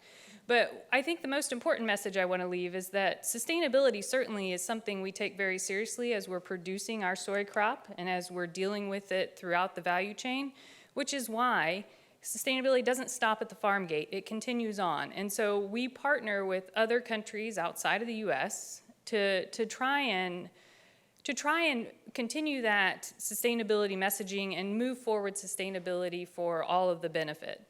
So, and just to remove any doubt, I am not an aquaculture expert, so let me just start there. You saw what my title is. There's nothing about aquaculture or feeding animals in that, so we'll just go ahead and put that out there. So don't ask me any technical questions.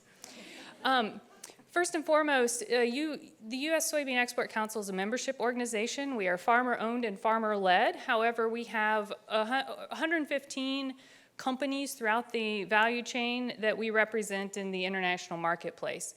So you can see we have everything from life science companies, farm organizations, state departments of agriculture, equipment manufacturers, and exporters. So it's a pretty diverse group that we work with, but we are very proud and honored to be able to represent them in the international markets. So in-pond raceway systems, what is it? Well, it's an advanced approach to good aquaculture. So it has the benefits of having a river-like system. You have water flowing throughout this system. It captures the waste, and it reduces the need for additional fresh water coming in. So it's able to reuse water for many more times than you would be able to do otherwise if you were looking at some sort of traditional pond system.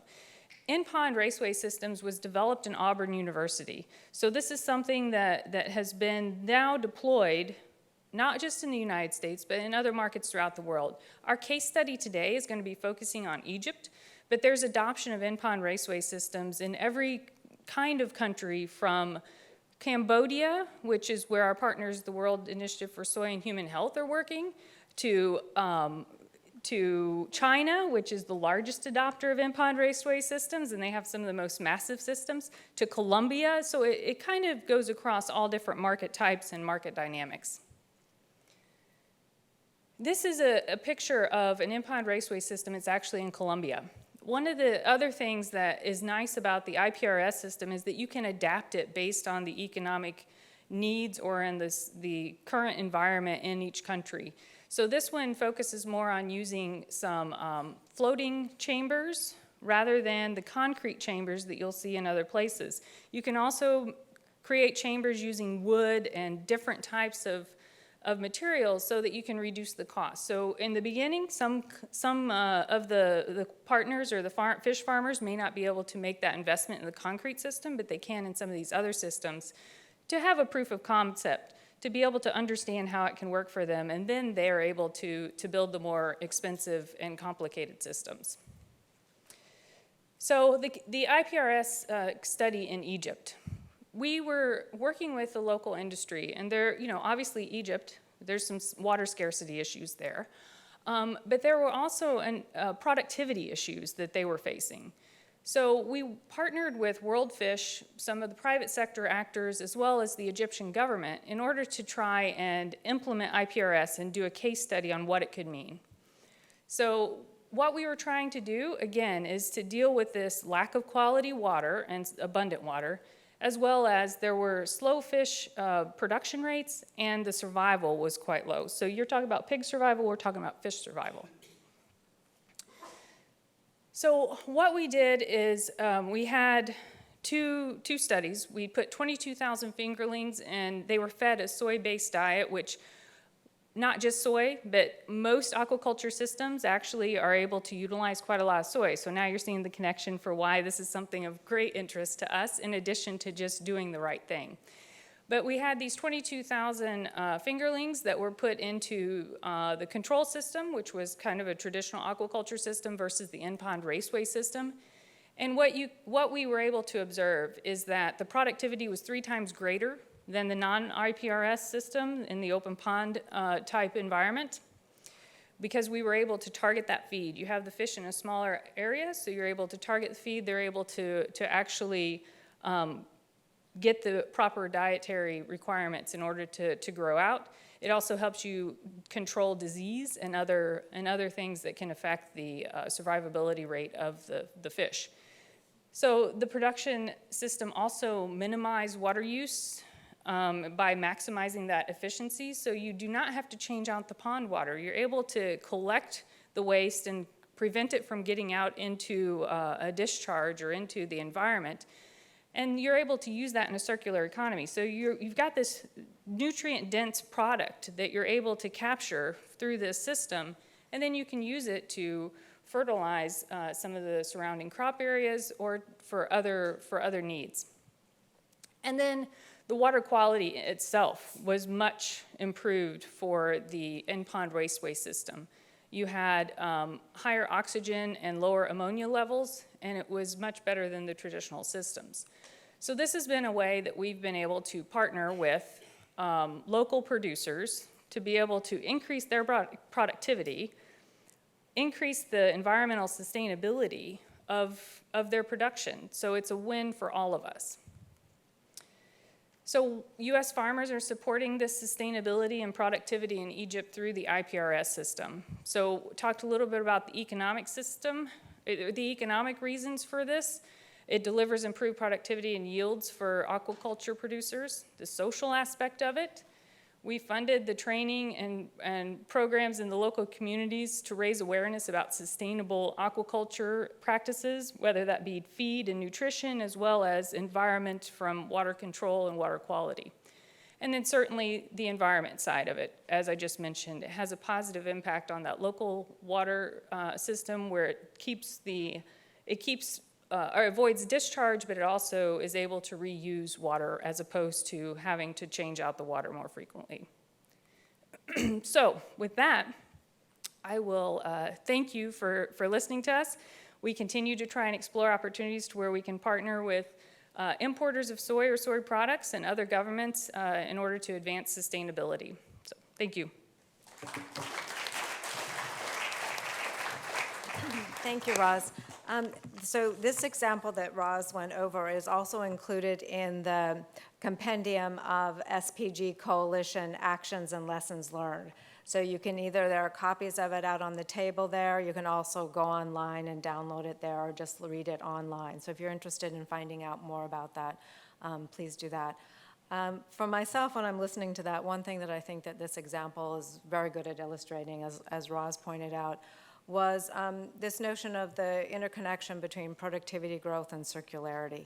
And with productivity growth and circularity, we're thinking about how to be more efficient with resource use and keep the resources and the inputs that are in the system within the system as long as possible. Keep their value as long as possible as inputs within the system. So that link between circularity and productivity growth is also very important and comes out well in that example. So our next speaker is Chris Davison, and Chris serves as President and Chief Executive Officer of the Canola Council of Canada. And prior to joining the Council, Chris spent nearly 10 years with a global life sciences company where he served as Head of Business Sustainability for North America. Earlier in his career, Chris worked on the consulting side of the agri-food industry and for the Canadian federal government on animal health, plant health, and food safety-related issues in support of Canadian bilateral and multilateral trade relationships and negotiations. So well-grounded. Today, Chris will be speaking about managing methane emissions in cows while increasing milk production by applying canola meal to rations. Welcome. Thank you.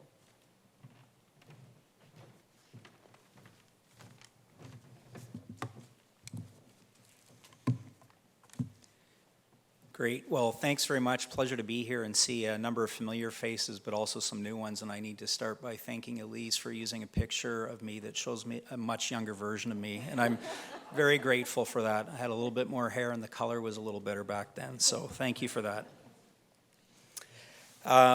So as Elise mentioned, my name is Chris Davison with the Canola Council of Canada.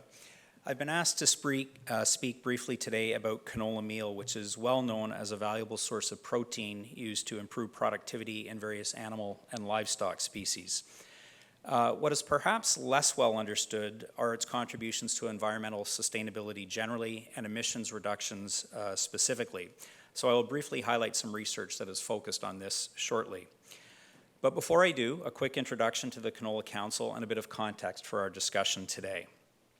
The Council is a national value chain organization established in 1967 and representing canola growers, technology developers, processors, and exporters of canola seed, oil, and meal. Our shared goal is to ensure the industry's continued growth and to do this by meeting global demand for canola and canola-based products, which include food, feed, and fuel. We do this by focusing on three main areas of activity. In terms of market access and competitiveness, in order to both derive and deliver maximum value, the canola industry needs reliable access to export markets. So we actively seek a positive trade environment free of barriers and trade disruptions. Sustainable supply is about increasing canola production, which relies on several different factors, including genetics, agronomic practices, research, knowledge and tech transfer, advancing the innovation agenda, and more. Canola utilization is about emphasizing the unique value proposition of canola products. We work in established markets, such as here in the United States, that recognize the properties of canola and also continue to build deeper appreciation of our products in emerging markets. We also pay close attention to new product opportunities to expand demand for canola. Now, broadly speaking, our biggest challenge and opportunity is meeting demand for canola and canola-based products, whether that be for consumers looking for healthy vegetable oils, feed for livestock, or growing biofuels markets. At the same time, we know that stakeholders of all kinds, from consumers to food manufacturers to governments, are all showing signs of increased ambition on the emissions front. From crop-specific sustainability certifications to biofuels markets that reflect the carbon intensity of agricultural feedstocks and everything in between, our landscape is filled with examples that allow all of us, in keeping with the theme of this segment of today's program, to showcase proven technologies and practices for productivity growth and climate change. It wasn't long ago, however, that we talked about productivity or emissions reduction. Now we talk about productivity and emissions reduction. But in order to continue to do that and to do it well, we need to appropriately tension these different objectives, and that in turn needs to be appropriately reflected in our policies, programs, and regulatory systems, both nationally and internationally. Fortunately, we're starting from a strong position in Canada when it comes to environmental sustainability, due in large part to Canadian farmers generally, and in the context of my remarks today, those farmers growing canola specifically, who take tremendous pride in how they care for their land and use practices, technologies, and other leading innovations to improve soil and water health, sequester carbon, reduce energy use, and so much more. And here are just a couple of quick examples of that. Over the past 40 years, for example, summer fallow has been displaced by land seeded with canola, helping to preserve hundreds of millions of tons of topsoil and organic matter, along with the carbon and nutrients stored in it. And by adopting leading-edge genetic traits as well as other innovations, Canadian canola farmers are producing more canola per acre while maintaining a very similar farmland footprint. At the same time, canola is built on research and innovation to continue to increase productivity per acre and maintain high demand for its oil and protein.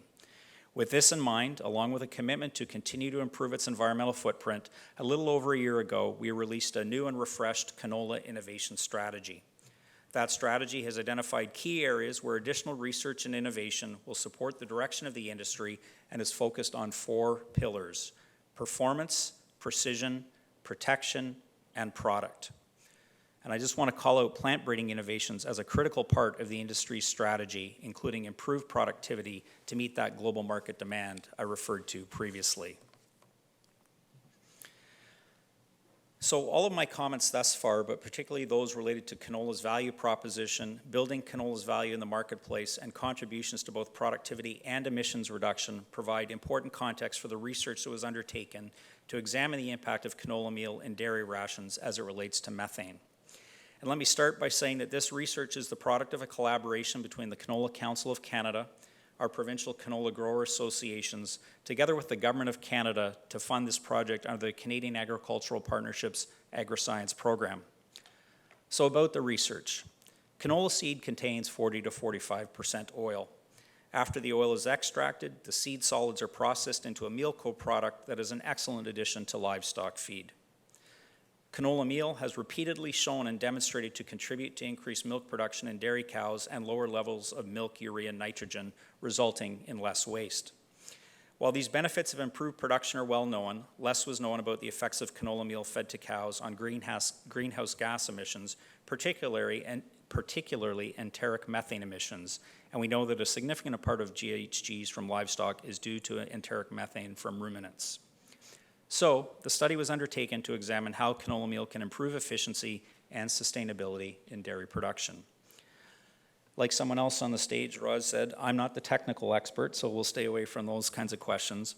But some of the quantifiable results from this research, including the positive impact on production, the decline in methane on a dry matter intake basis, or on the basis of energy-corrected milk, are highlighted on this slide. But for me, the results of this work can best be summarized as follows.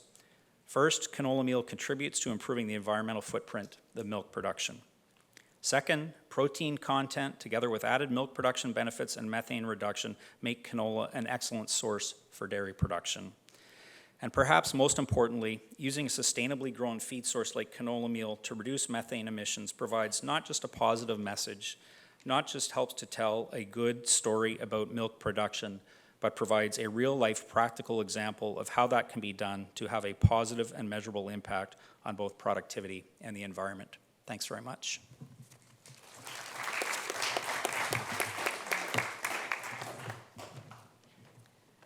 Thank you, Chris.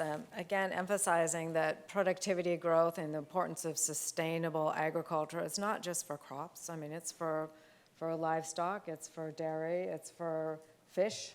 It's for every sector, so our objectives are related to every sector, agricultural sector, not just a handful. So our next speaker is Dan Blaustein-Reto. He's the Director of Food and Agriculture at the Breakthrough Institute, where he leads work examining how public policy can support environmentally and socially beneficial innovation across the food system. Dan has led multi-stakeholder projects to identify technical options to decarbonize agriculture, assess federal policy gaps and opportunities, and build coalitions to advance climate-smart agriculture. Today, he will present on public R&D, agricultural productivity, and greenhouse gas emissions, and if there is time, give us some results on environmental benefits of the world's first GE wheat. I invite you to actually do that. Thank you. Thank you, Elise, and thank you, everyone. I'm Dan Rato. I'm the Director of Food and Agriculture at the Breakthrough Institute.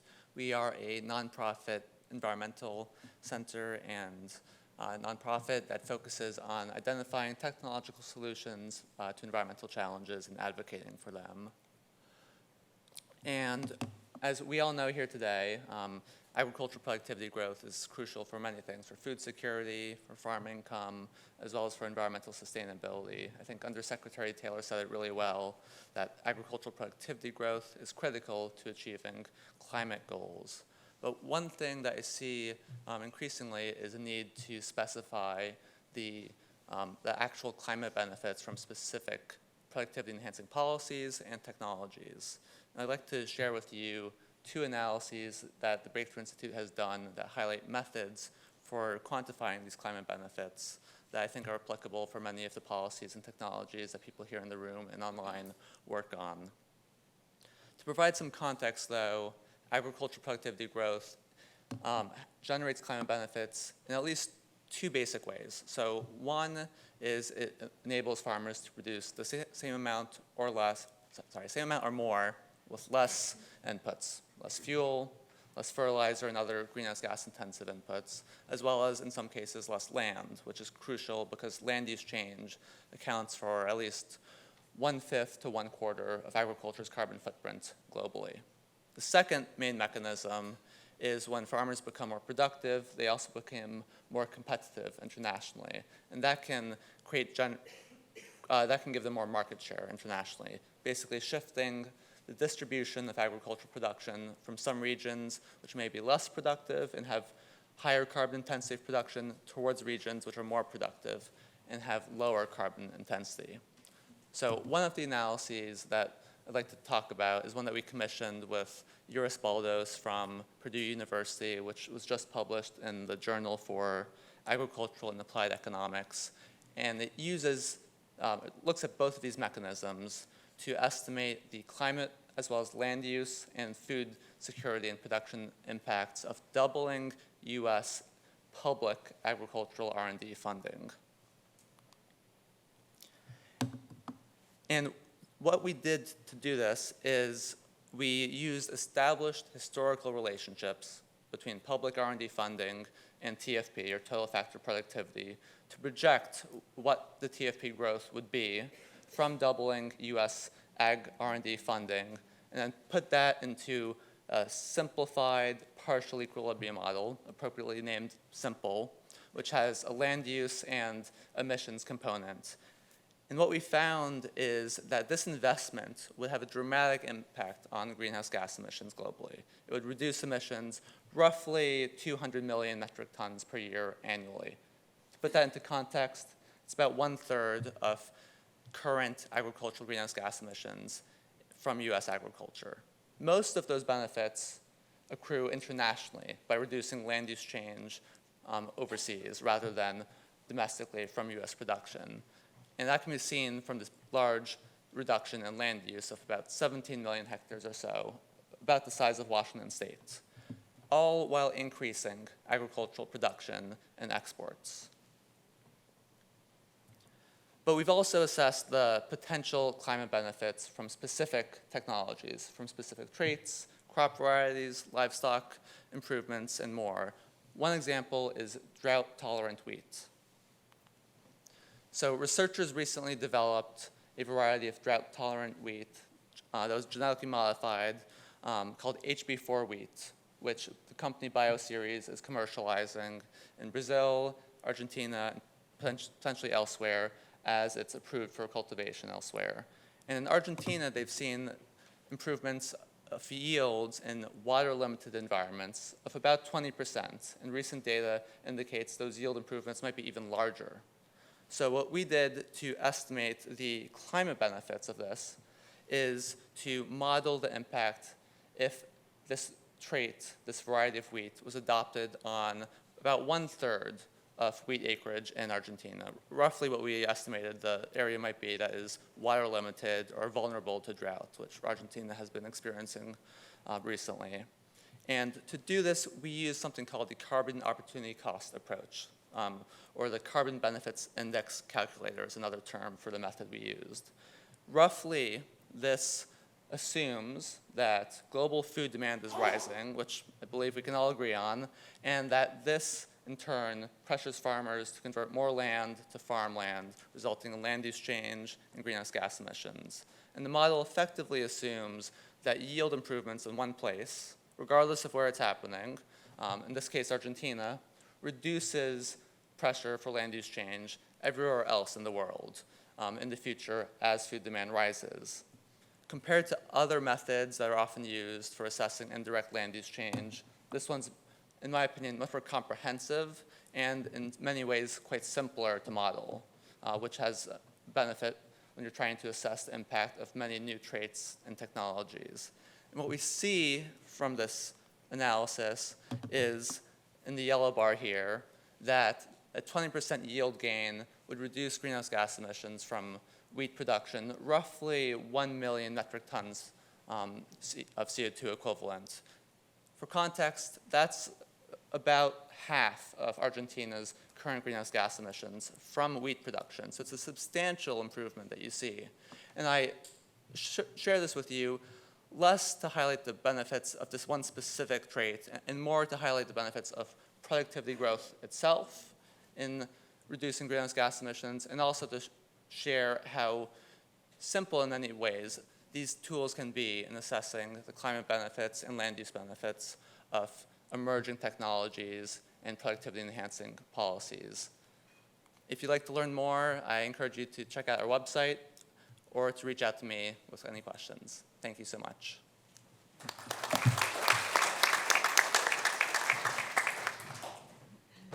Thank you, Dan. This is a nice illustration of what Undersecretary Taylor, or actually she was quoting the Secretary Vilsack, about the importance of scientific backbone. You know, as we look for solutions to climate change, as we think about how to grow productivity, agricultural productivity sustainably, we need to have that scientific backbone that actually truths our assumption, that really tells us the direction that we should be headed using a scientific foundation that we can all trust. So thank you, Dan. That was very, very interesting. Okay, our next and final speaker is Adam van Opsland. He's the first Secretary, Agriculture Trade, New Zealand Embassy in Washington, here with us. Prior to this role, Adam spent 8 years representing the New Zealand government in free trade agreement negotiations and as a delegate to a range of the United Nations conventions and organizations. Today, Adam is going to speak about the toolkit to support farmers to manage, measure, and report on emissions that's developed in New Zealand. Thank you, Adam, for joining us.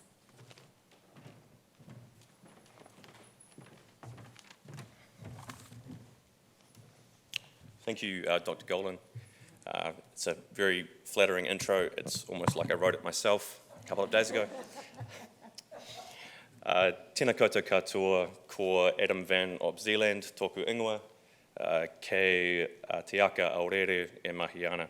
I'm Adam van Opsland from the New Zealand Embassy, and that's the language I was just speaking is Te Reo Māori, which is the indigenous language of New Zealand. Māori have a strong influence on our contention of what sustainable agriculture is and play a large role in the project I'm going to talk to you about today, which is New Zealand's approach to addressing agricultural greenhouse gas emissions. So just firstly to talk about the importance of agriculture to the New Zealand economy. Our GDP is around about 250 billion US. We export about 33 billion US dollars worth of agriculture goods every year, which is 53 billion New Zealand dollars. I'll be doing that a little bit in this presentation, switching between the currencies.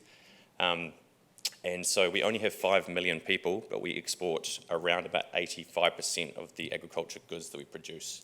So trade's incredibly important to us, agriculture important for jobs and for GDP.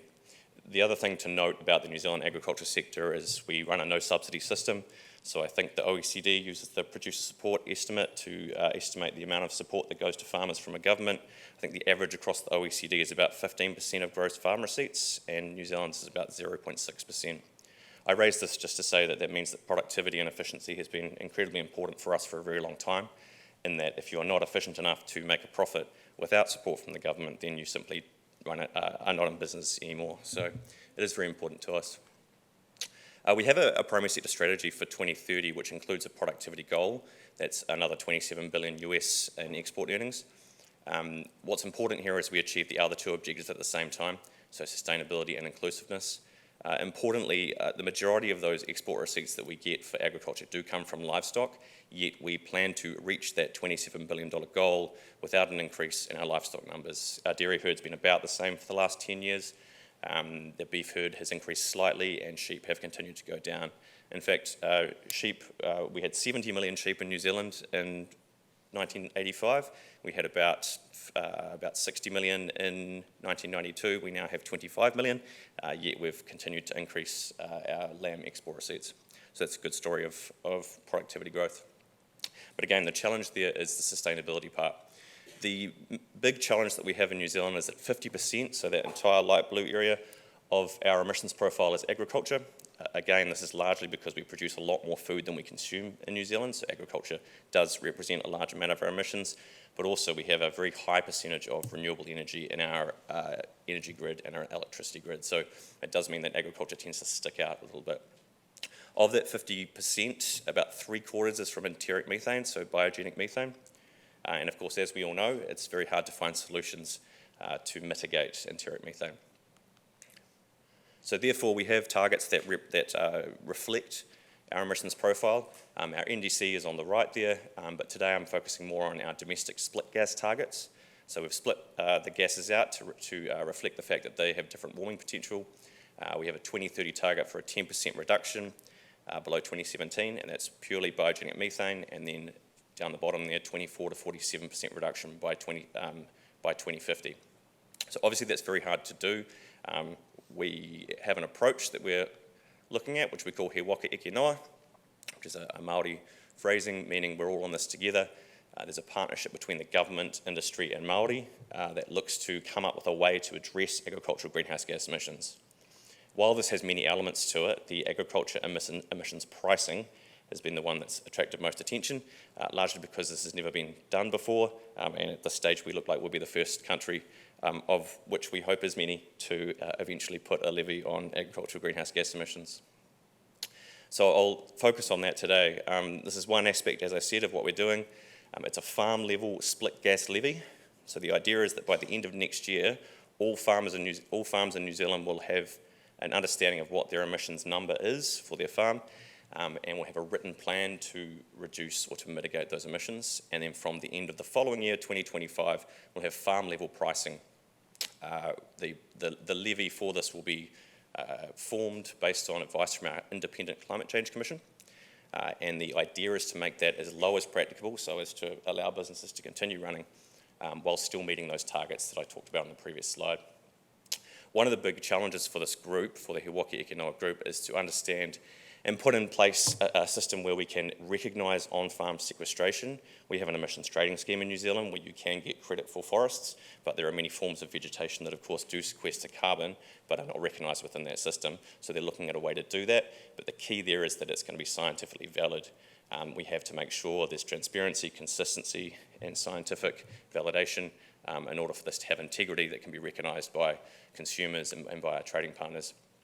The big final challenge is developing a calculation method. We want one calculation method for the whole of the country. Very hard to do. We currently have 11.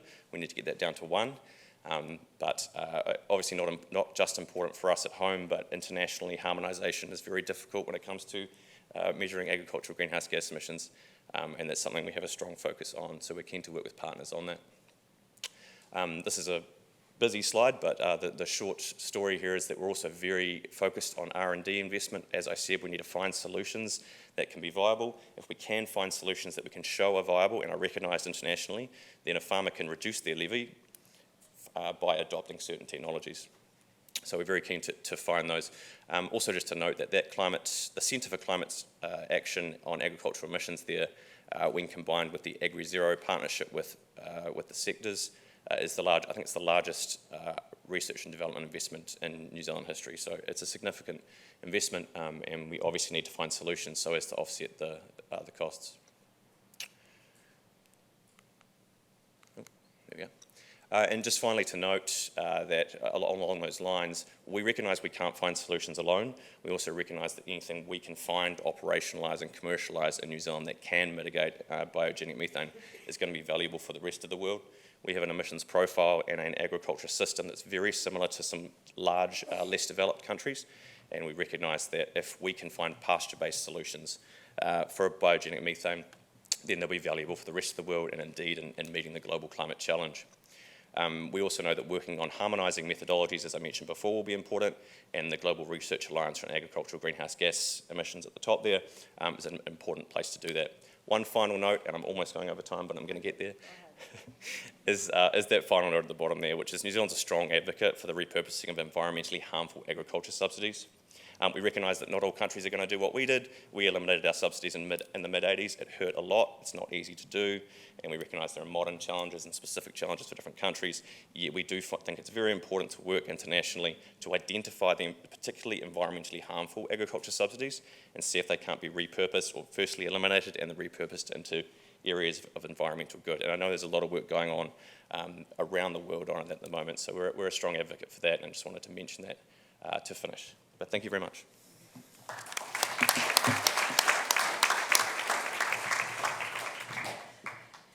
So thank you, Adam. One thing that you did mention that I think is worth pulling out is this, what we call MMRV. So that's measurement, monitoring, reporting, and validation as we look particularly at greenhouse gas emissions. Can we demonstrate that what we're doing is actually having an impact on the ground? So this gets back again to this notion of a scientific backbone and how important it is to have that. So as I listened to this group, these are the things that stuck out with me. So the importance of a scientific backbone, as I say, the foundational, science-based foundation that we need. I was interested also in the theme of this co-creation of knowledge, kind of this, we're all in this together and we need to learn from each other what indigenous populations are doing, farmers, producers who have so much knowledge and information that they can bring to the table, and how do we combine that with other actors along the value chain to come to the best types of solution that are inclusive and equitable and serve everyone across the chain. I also pulled out themes related to resource efficiency, of course, and circularity. And I think we're going to be hearing more and more about the importance of circularity and maximizing the value of resources within a system. So I think that was quite interesting. There was another thing. What other clever thing did we point out on this?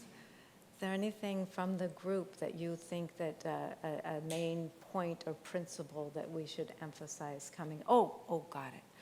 Across all sectors. You know, this is not something that we're just focusing on one or two agricultural sectors. Productivity growth and sustainable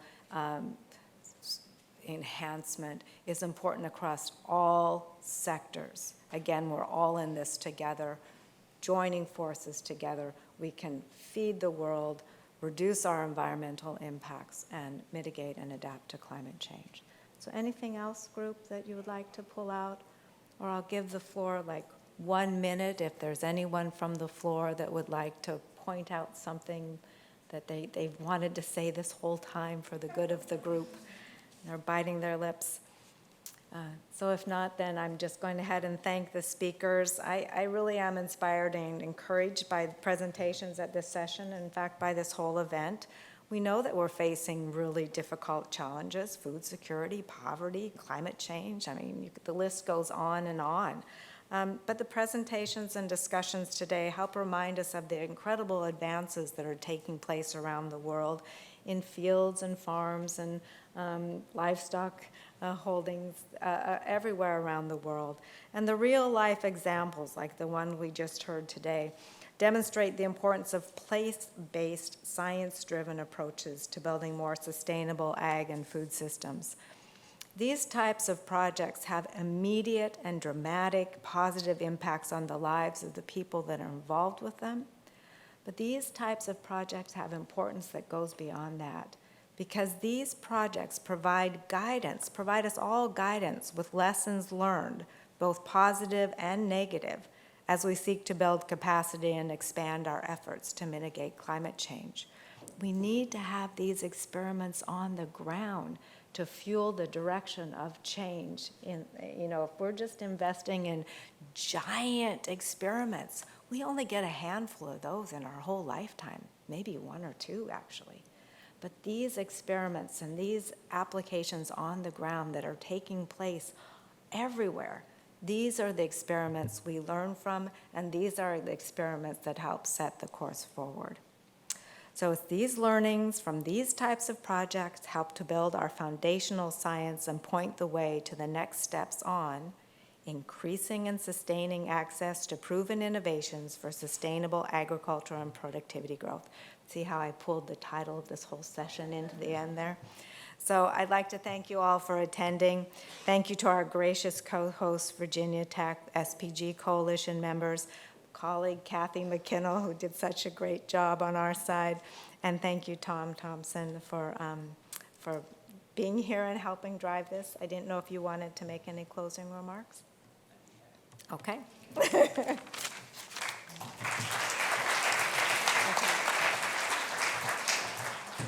Thank you, Elise, and thank you for giving me the opportunity. We are under time and under budget. I think we've gotten our money's worth here, have learned a lot, heard from some excellent speakers, and I want to thank everyone who has spoken today. Just add a few other thanks as well. First of all, thank you to you in the room and you online who have participated in this event, to our speakers, to the USDA for these partnerships. I've referenced the partnerships with ERS, with the SPG Coalition, with FAS today, and that enriches our work so much and enables us, of course, to do this event together. I'd like to thank all my Virginia Tech colleagues. Raise your hands, if you would. Quite a number of us in the room. Very glad they're here. I especially want to acknowledge that Dr. Jessica Agnew really pulled together all the details here and has made us look very good. So in closing, there are many challenges ahead. We've heard that. But so much important work for us to do. So many different contributions that are going to be needed to 2050 and beyond. And let's do this work together. Have a great day, everyone. Thank you.